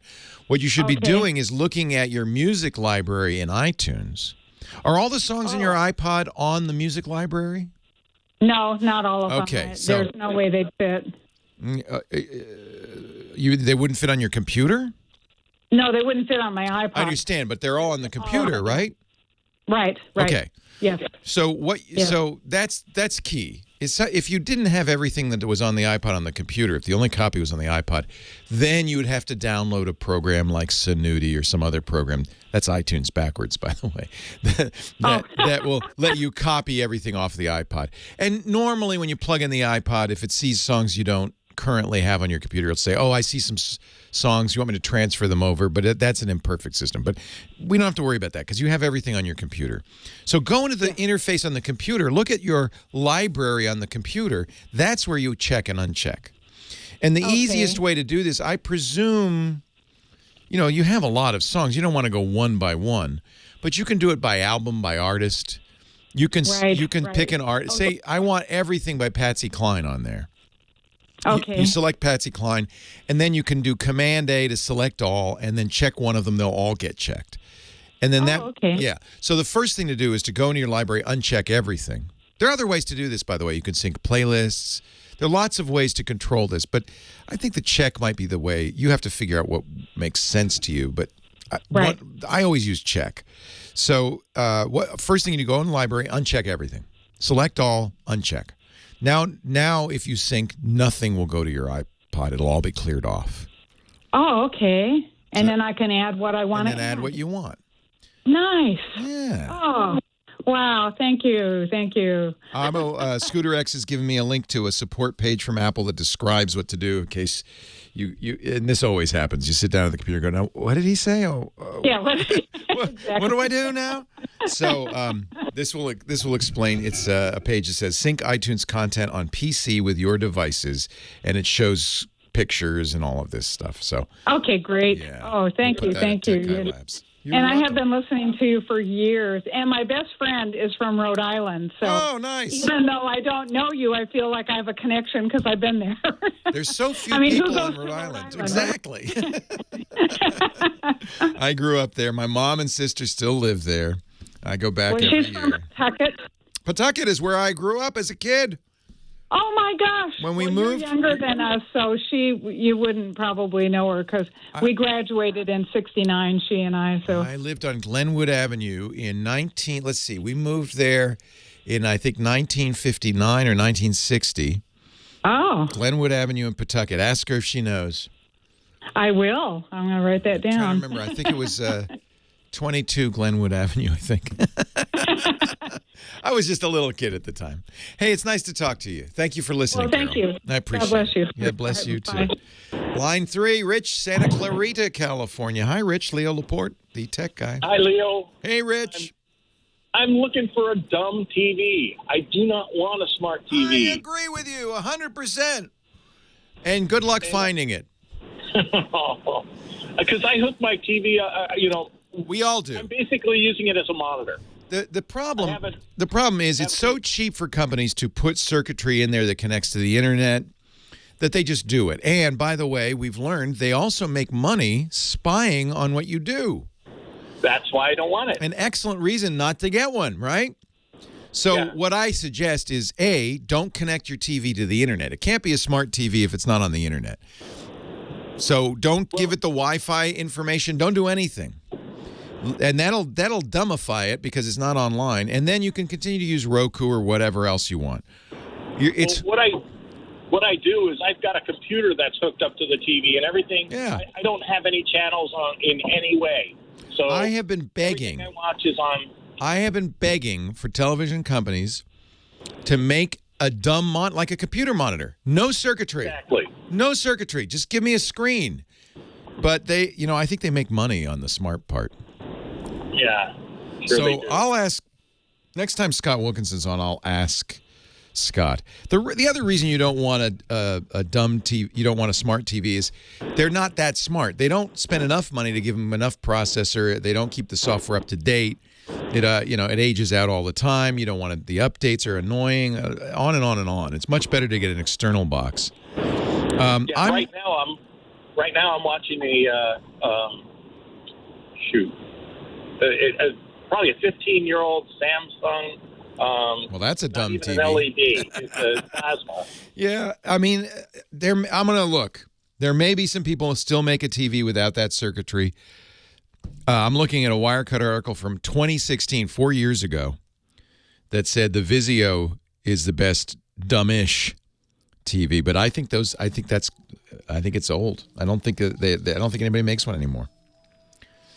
Because they make money on it, selling your information. They probably also sell real estate. Let's see. What's the best dumb TV? Here's an article from The Guardian. Can I still buy a dumb TV? All right. I'll see if we can find one for you and get you the answer. Let me see. This is an article from The Guardian. What's the date on this? I don't see a date. Can I still buy? Oh, this is 2016 again. Again with the 2016.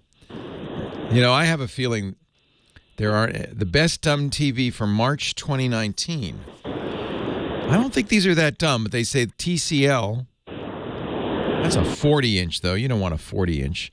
Samsung. I don't think these are dumb. Yeah. And I'm even looking at the list, and it says in the name of the product, Smart LED TV. I just don't think anybody makes one anymore. And I was looking at monitors, and for a 55-inch monitor, they're asking for $3,900. That's ridiculous. Yeah, see, so what that really tells you is how much money they make on spying on you. Yeah. They really don't want to sell you a dumb TV. Is there a way to disable it? Well, if you don't give it internet, there's nothing it can do. It can't get online. Yeah. The only problem I have with that, and I do this with all my TVs. Well, I do it with all my TVs. Some of them will say, "Hey, I'm not connected to the internet." They'll annoy you once in a while with, "I can't connect." But I'm trying to think. I don't put any of my TVs on the internet. You might want to periodically just to get firmware updates. Yeah. But if you don't put them on the internet, they can't do anything. You're still getting the circuitry, but honestly, it's less expensive, as you've discovered, to get the circuitry. Now, I'm going to put a couple of Scooter X has found a couple of articles, one from Consumer Reports, how to turn off snooping features on smart TVs. So there may be, we'll put those at techguylabs.com. Okay. But honestly, not connecting to the internet immediately cripples it because it can't, even if it collects information, it can't really send it back. Yeah. Well, my kind of wondering was if I am using a computer to hook it up, a hardline computer. Oh, I see. So you do have to put it online because that's how you're getting your computer into it. Exactly. So this is what I would suggest. Get a Google Chromecast. So that's an external smart device that plugs into the TV. The TV does not need internet. The Chromecast will do the connection to your computer. You'll Chromecast to the TV without a wire. Okay. So all right. That's one way to do it. Yeah. Something to think about. Somebody in the chat room, Boz, is saying you could connect it to the internet, but then block the MAC address in your router. I think if you did that, though, the TV will say, "Hey, I can't get online." I think the TV would complain. I think the key is really just don't give it internet, and figure out some other way to get the internet into your TV. And that's what a Roku will do. That's what a Chromecast will do. You know what? My favorite device you might want to look at, NVIDIA makes an Android TV device called the NVIDIA Shield. It's expensive. It's over $200. It adds Chromecast, but it also has all the smarts.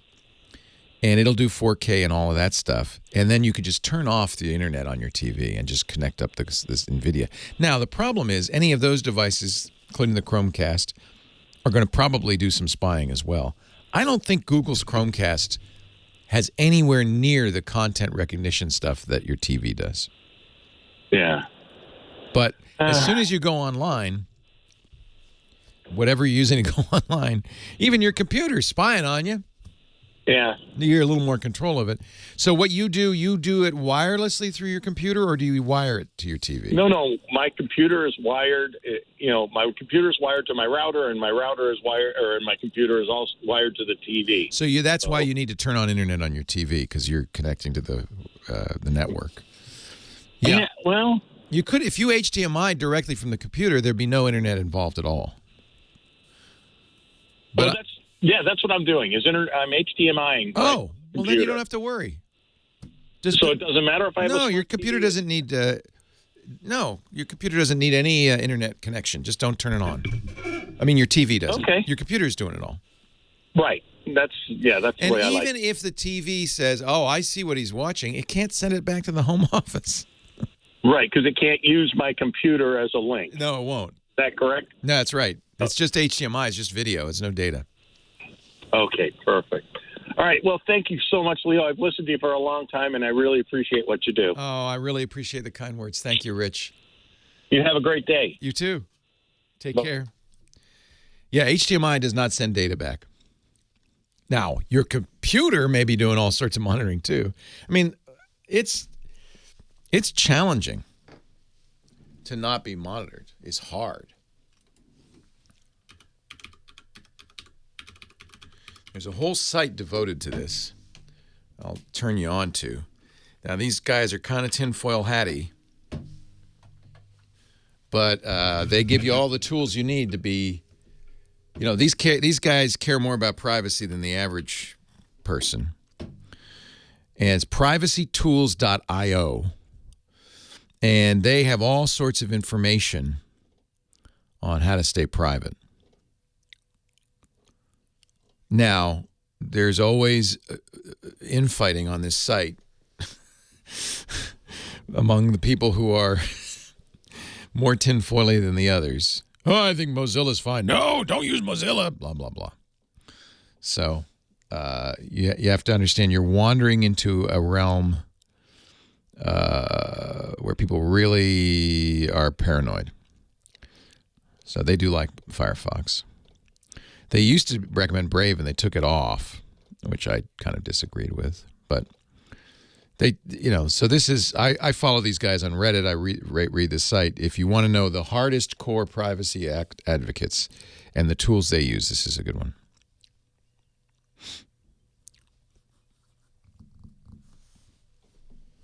These are the giveaways. Global mass surveillance.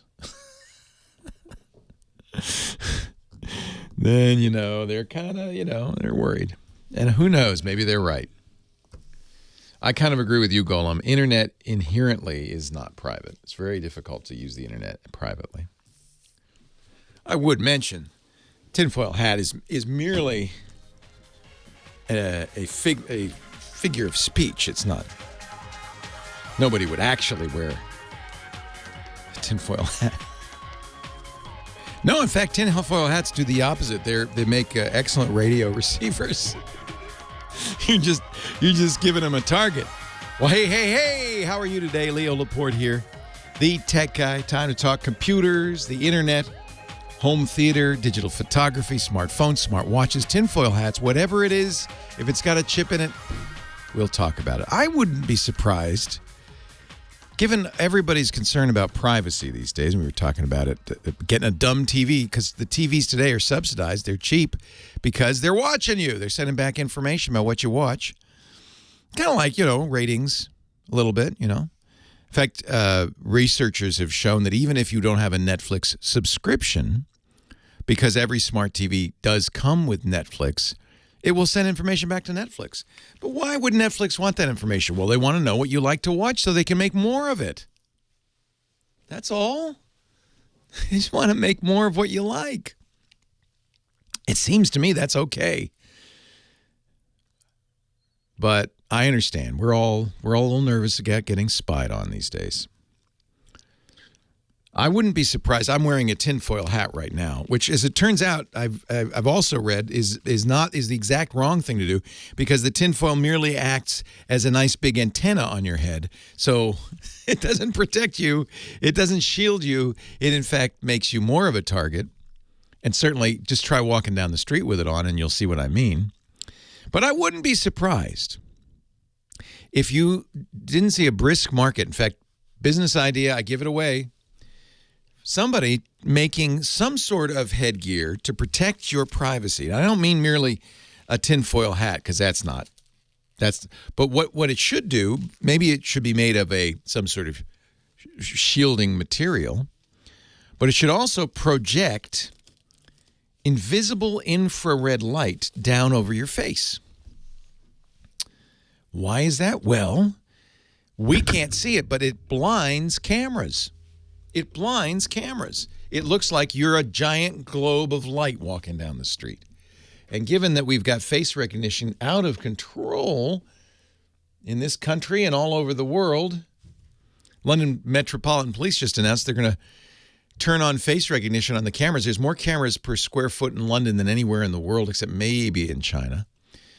And they've said, we got all these cameras up. What we're going to do is 6 hours a day, we're going to turn on face recognition and look for people with outstanding warrants, bad guys, felons.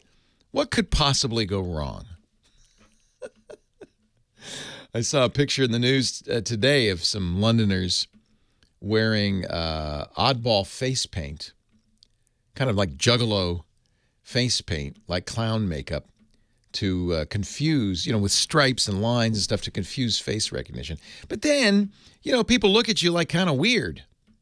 It's like having a face tattoo. It's just like it adds a little something crazy to your overall demeanor. So what about we do this electronically? What about if we what if we made some sort of headgear that shielded our brains against surveillance and then projected infrared light all over our face so that the face recognition wouldn't work? I'm telling you, this is a business. The technology's easy. It's well-known. It's inexpensive. You could sell them, let's see, what would be the price? Not $500. That's too much. Not $88. That's too little. $129. Cost you $5 to make $129. That's a good profit margin. Get them made in China. Of course, you do that, probably the Chinese just could put cameras in there, and you could call it the invisibility cloak, the invisibility shield, trademark. I think it's a business. I do. I really do. I don't know if this makeup. I'll put a link in the show notes to the Guardian article. Hiding in plain sight, activists don camouflage to beat Met surveillance. The Met is the London Metropolitan Police. They call it dazzle makeup. Dazzle makeup. It's all the rage. You think that's going to work? 8888 Ask Leo. That's the phone number line for Mario, Franklin Park, Illinois. Hello, Mario.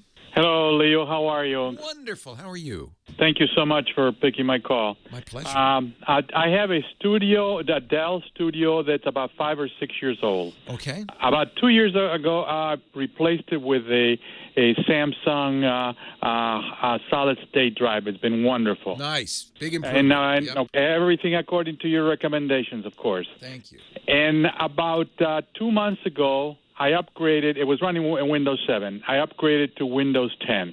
Wonderful.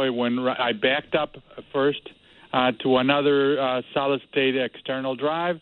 I converted. Wonderful. Terrific. This past Friday. I keep waiting for the but.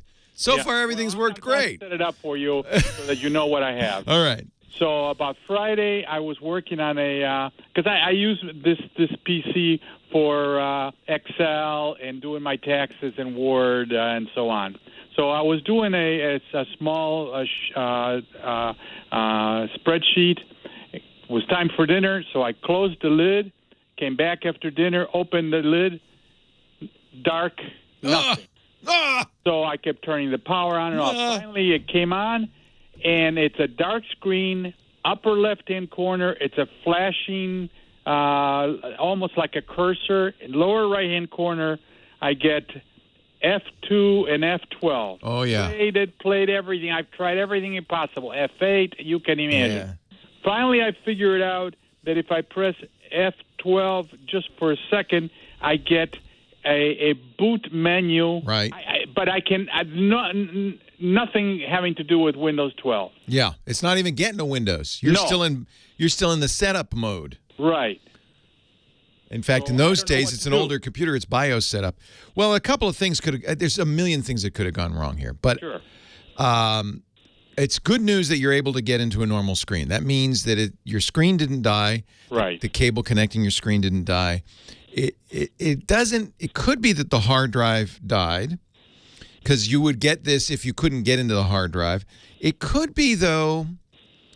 Now, I did do diagnostics, and it ran through a whole bunch of things. Then it got into memory, and it was just going on and on and on. So memory takes a long time, especially if you've got a lot of memory. It could be that it's old enough that the CMOS backup battery died. So remember the old days when you had a little lithium battery, the quarter-size battery on your motherboard? There is a part of the system that needs to remember your settings, like where the hard drive is, what kind of hard drive, its geometry, what kind of screen, all of that stuff. And that, it has to be non-volatile. It's in CMOS, which is a volatile chip, so they have a little battery to back it up. If that died, you might get exactly what you're seeing. Check the date and time when you get into BIOS, when you get into the setup. If it thinks it's 1969, that's exactly what happened. No, I'm looking. It says system time 15:13:57. Does it say the right date? It says the right date. Okay. 2/02/2020. Yeah, because when the battery fails or when your CMOS gets cleared, it'll lose the time. I would check the BIOS settings for the drive. Does it see the drive, for instance? If it does... I'm in the BIOS setup utility now. Yeah, so make sure you can see the drives that you installed. It could be the... Yes, it does. It says, okay. It gives me that. So the cable didn't fall off. It could be a BIOS setting change. Somebody in the chat room, Uncle Bick, who's pretty knowledgeable, says... Maybe you should change the drive connection, the AH to AHCI. It may be something that simple. Why would it do it when you close the lid? Who knows? Maybe a little, little static got sent into the CMOS and it forgot some settings. You might try, if there is, and usually in these older systems, there is a way to reset what they call the ESCD, the system configuration data. If you can reset it, do that. Sometimes that will bring it back to life. It's got some stray, a cosmic ray hit the CMOS and flipped a bit, and suddenly it thinks that you've got a different kind of drive in there, that kind of thing. So reset the system configuration data. Sometimes they call it ESCD. If you could find that. It's an old enough computer, you might be able to. It's probably all that's wrong. What the computer's saying is, look, I know there's a hard drive. We know it sees it. But I can't get it to boot. So you got to mess with the settings, resetting those settings to the factory default, clearing the enhanced system configuration data, making sure that all that data is correct. geometry of the drive and so forth, that's the first thing I would do to see if it's just somehow forgot about the drive. If the drive was installed using ATA and you switch it to AHCI, I don't even know if you'll have AHCI on an old Dell like that, but if you do, you'll need to boot into safe mode to get Windows 10 to reinstall the drivers. If you can boot, you're good. And it could be the solid-state drive died. I mean, it could be a lot of things, but there's some stuff to try. Good note from Uncle Bick. Unplug all USB devices. If you have external USB devices, that's not unusual for it to cause problems booting. So make sure nothing is connected except whatever you need. If it's a desktop, obviously a keyboard and mouse. If it's a laptop, you don't even need that. Good luck. Good luck. I hope you can fix this. Doesn't sound good. You were going so good, too. You were doing so well right up to that. It is a somewhat older computer. Could just be, it's worn out. 8888 Ask Leo. That's the phone number. On we go with the show. Kathy in Tustin, California. Thanks for hanging on, Kathy. Thank you Welcome. for having me. Welcome. Anyways, like I was telling your wonderful receptionist, we have a Samsung notepad that was my son's, and he died a couple years ago. Oh, I'm so sorry. Horrible accident. Oh, God, I'm so sorry, Kathy. Oh. 33 beautiful years we had him. Oh, God. Anyway. It's a parent's worst nightmare, isn't it? Doesn't matter how old they are. You don't want to survive your children. Oh, I'm so sorry. It is. It's horrible. So sorry. But everybody needs to love their kids. Give them a hug right now. This is a good excuse. That's right. Oh. Anyway, it's a Galaxy Tab Verizon. So it's locked. Yeah. You want to get into it, right? Right. Yeah, I mean, I can understand why. There's probably pictures on there. Who knows? Is it locked with a 4-digit code? I believe so. I just turned it on again. I'm sorry. I should have been ready. That's all right. That's all right. Let me see. Now, if it were an iPhone, I would say no. This is the famous case. The FBI keeps going to Apple saying, "Can you unlock this phone?" And Apple says, "No." But I think you can unlock the Android device. So the first thing to do is call Verizon. And see, the problem is it's confusing because there's locked is used in different contexts when a device like this. There's unlocked, which means I can move it to a different carrier than Verizon. That's not what you want to do. You want to get to the data to get into it.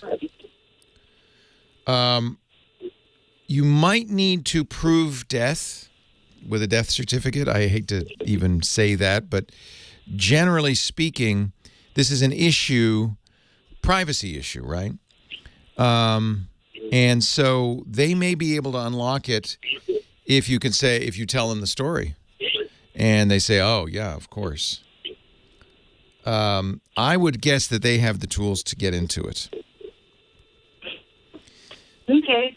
You have to consider your son's privacy, obviously, even post-mortem. He may have stuff on there he doesn't want everybody to see.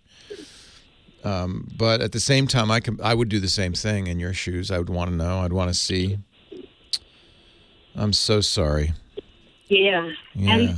I think the first thing to do is go to Verizon. You bought it from them. He bought it from them. And, right. And say, "Can you help me?" I'm going to have to do some research. As I said, with the iPhone, I could just say a blanket no. My guess is an older Android device like that, there are ways to get into it. And say, "Look, I have to settle as a state or whatever." You give them a reason. I'm not just snooping. I have some things I need to do. As information is on here. I think you want just the pictures. I understand. And it's been a few years, so but again, don't want to give them any reason to say no. I'm going to protect his privacy, right? The other possibility Samsung makes a piece of software for Windows called Keys, Kies, that you can use to hook up a device to a PC and extract the information. But as I remember, you can get that from Samsung.com. As I remember, you will need to unlock the device before you can do that. That's why I think going to Verizon and saying, help me with this, they have tools they can use to get into it. That would be my guess. If you had do you have access to his Google account? No. Yeah, of course not. Yeah. Yeah, we don't have access. Because if you could log into his Google account, there the information would the photos and everything would probably be backed up there. Right. That might be a more, you're never going to get Google to give you that information, but perhaps he wrote the password down or he uses a password manager. Perhaps there's some way to get in, to guess his Google password. That might be another way you could go about it. Older Android devices are less secure. Modern, it's funny, I just read an article that said Android devices actually have stronger encryption now than iPhones, but that's the newer Android devices. This is an older Samsung Tab. I would try Verizon. I think that's your best bet. I'm so sorry, Kathy. I hope you get in there. I'm sure there's some beautiful pictures. Leo Laporte, the tech guy. Yeah, that's a good example, a good point, Web0514. Most of us reuse pins. If it's a 4-digit pin, it's probably the same as his ATM passcode. If you know what, or maybe it's a birth date. Most people don't treat pins, those 4-digit codes, as high security items. Maybe we should, but it may be possible to guess it. The one thing to be careful of is possible, even with a Samsung Tab that old, that he's set it so that if you guess wrong 10 times, it will erase. It should warn you if you guess wrong, though. Guess wrong a couple of times. It will say, if it's going to erase itself, it will say, stop. If you get this wrong 2 more times, you're going to erase it. At that point, you need to stop. Line 2 is Gail in Huntington Beach, California. Hi, Gail. Hi, Leo. How are you? I'm well. How are you? I'm terrific. Thank you. It's kind of exciting to talk to you. Thank you. It's exciting for me, too. Great. I have a question about something that just happened to us, my family, yesterday. Uh-oh.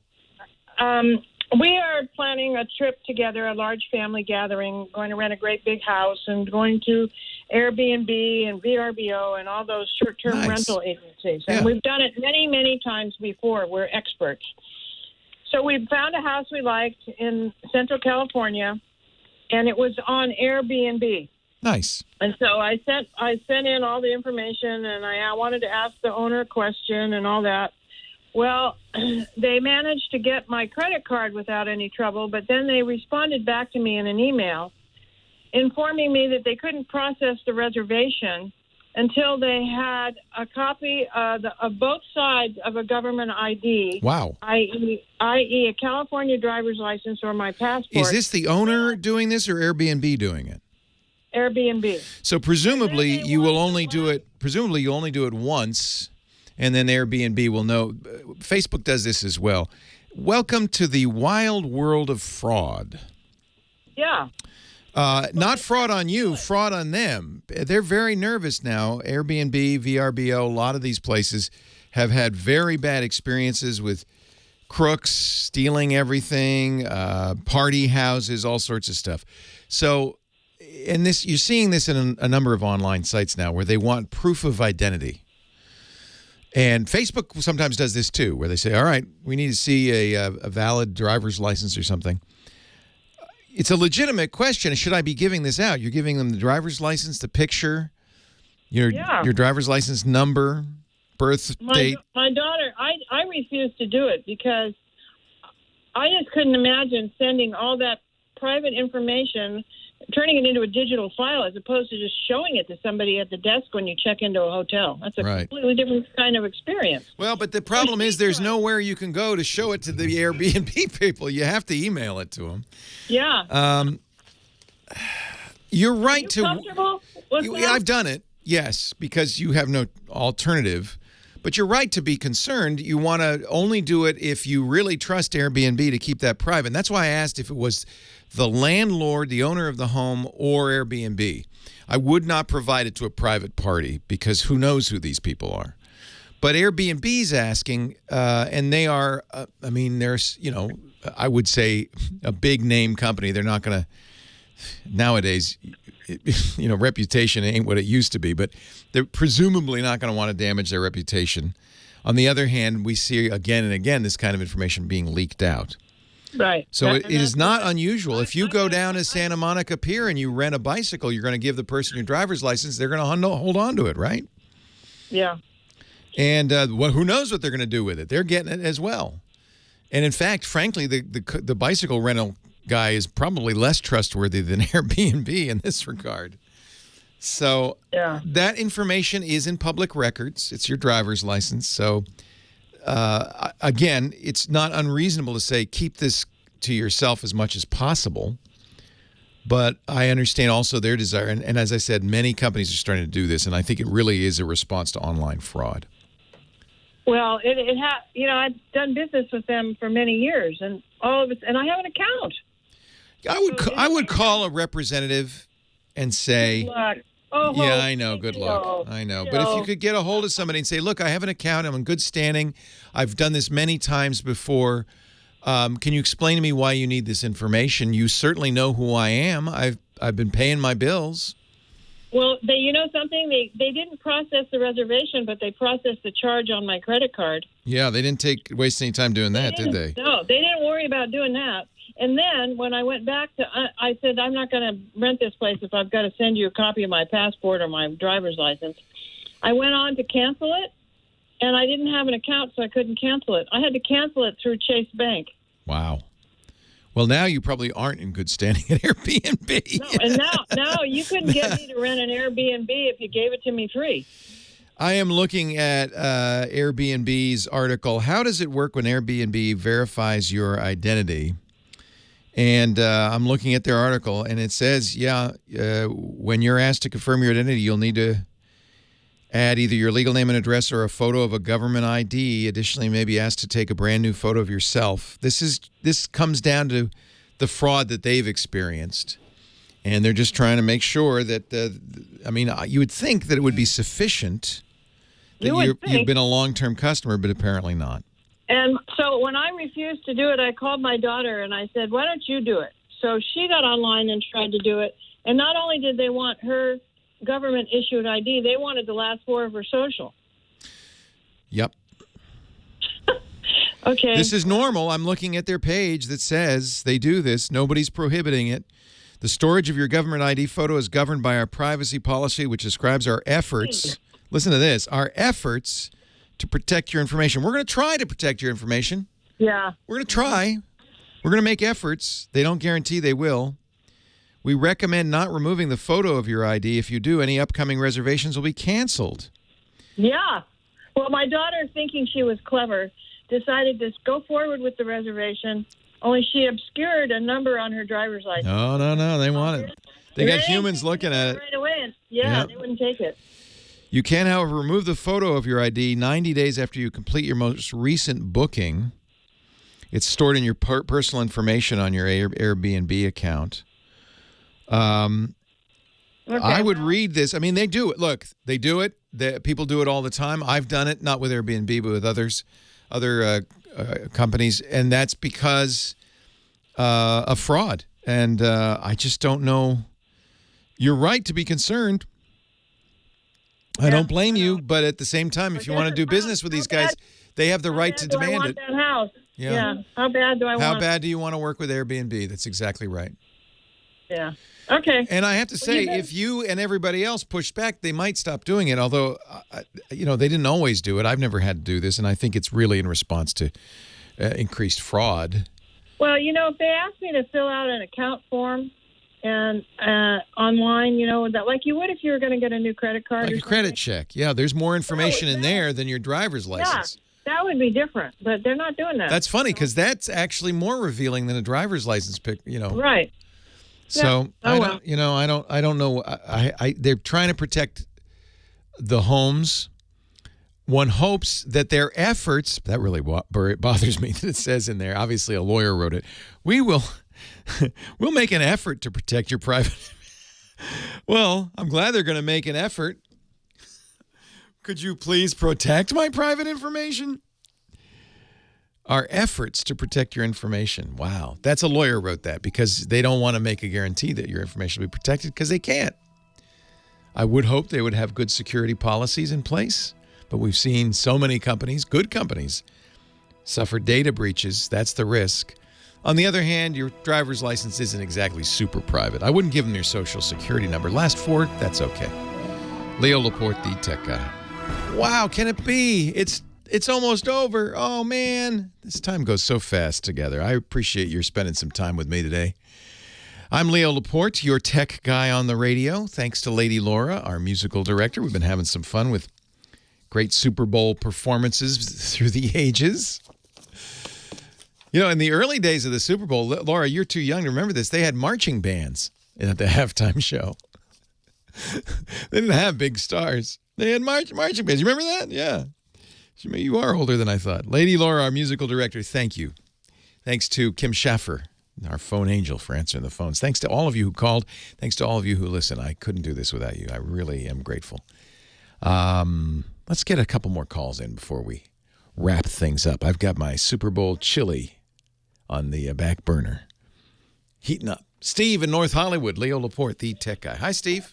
Oh, hi, Leo. Hey. Good to talk to you on this Super Bowl Sunday. Super Bowl Sunday. It's a national holiday, the most watched TV show of the year. Yeah, I figured it'd be easier to call in on a day like today because everyone's getting pumped up for the Super Bowl, so I don't get as many calls as you usually do. Well, I did you get through easily? Yeah, the first dial. Your no theory, busy tone or nothing. Your theory's correct. Then welcome. Good thinking. Well, the question I had for you today is, interestingly enough, your last caller, she was talking about Airbnb, and I'm an Airbnb host. Oh. And they do require that information for people who do automatic booking. Because they want more, a surety that you are who you say you are. You are, as a host, you're giving up your home to somebody. You want to make sure that they're who they say they are. I understand completely why you would want that. Yeah, and I personally screen the people. I have to approve on the website before I allow anybody to stay there. So you look at their reviews, you look at their ratings. You want to make sure that they're good quality tenants. Yeah, exactly. And you ask them a few questions. It's kind of a screening process. But Airbnb can do that for you, but they want more information. So, have you ever had problems? Yeah, it kind of comes with the territory. I've had some difficult guests over the past few years. But there's also difficult hosts. We stayed in Airbnb. The host accused us of stealing something. We didn't steal that. Both ways. I didn't want your shaving mug or whatever it was. I didn't want that. What do you? So and being a host as well, I've stayed in Airbnbs and I've had some not so great experiences myself. Yeah, I love the idea because it's a really neat idea, and I have friends who make money doing that and are very happy doing it. But people are the problem in general in life. I love humanity. It's people I can't stand. Yeah, and I enjoy meeting new people. And what fun! In principle, the theory is great. Yeah. So anyhow, I got this Airbnb. I just renovated the whole place, and like many people, I cut the cable cord. And I do offer Netflix back there, which I wasn't too happy that I just came to find out last night that when you have two devices on at the same time, they want to charge you an extra $4. Oh man! But in lieu of having cable, I had a little digital antenna laying around, and I hooked that up, and it works fairly well. It's an indoor antenna, but I was wondering if you could recommend maybe a better one that would get more channels. Yeah. Get better depth. And in general, it's always better to put an outdoor antenna on than an indoor antenna. You understand that. Remember the days, long gone, but you drive down any street in America and every house would have an outdoor, antenna on the roof. Remember that? They're all gone now. Those huge ones with the big... Yeah. Those actually aren't ideal for the new digital broadcasts anyway. Those were for the old style VHF broadcast. So what I would do is there's two sites, antennaweb.org and tvfool.com. On TV Fool, you can enter your zip code, you enter your address, and it will say, okay, here's the channels you can get. Here's where the antenna needs to be aimed. Here's the ideal antenna for those channels. Okay. You're in North Hollywood, which means you're going to be aiming at Mount Wilson, because in LA, almost all the TV towers are up in Mount Wilson. As long as you can aim at that and you can see that, you're not going to have any difficulty. And they'll recommend a directional antenna designed specifically for that. But you can do you can. They have recommendations for those. Totally. Okay. And yeah, they recommend indoor and outdoor. And antennaweb.org is run by the Consumer Electronics Association, and they have lots of information about all of this, TV antennas and so forth. Okay, so I imagine you get a lot more channels than you would if you just put a cheapy old one in. I think in North Hollywood you should get every broadcast channel. You shouldn't have any trouble at all. Yeah. Oh, that makes sense. I should get your address so the next time I'm in LA I can stay at your place. Yeah. And actually, like I said, I renovated it. It came out really nice. Sounds nice. Yeah. Last time we were down there, we had an Airbnb on the Venice canals. That was last summer.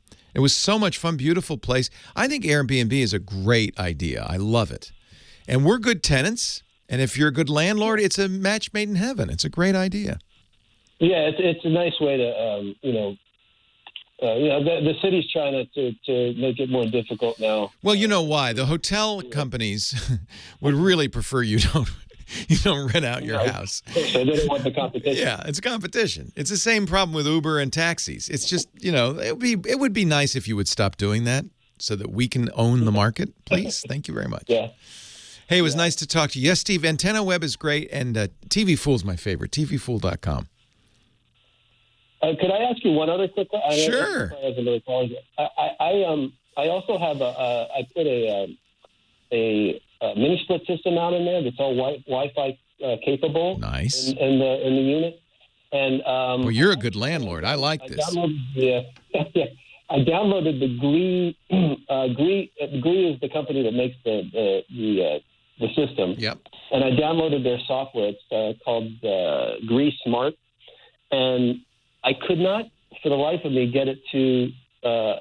The first thing it walks you through when you run through the app is their software is to connect it to your phone, and it was trying to configure, but then every time I tried to configure it and type in the username or the network and my password, it would say configuration failed, and I couldn't get past. So one thing to pay attention to: a lot of these smart IoT devices don't like being on 5G. They like being on 2.4G.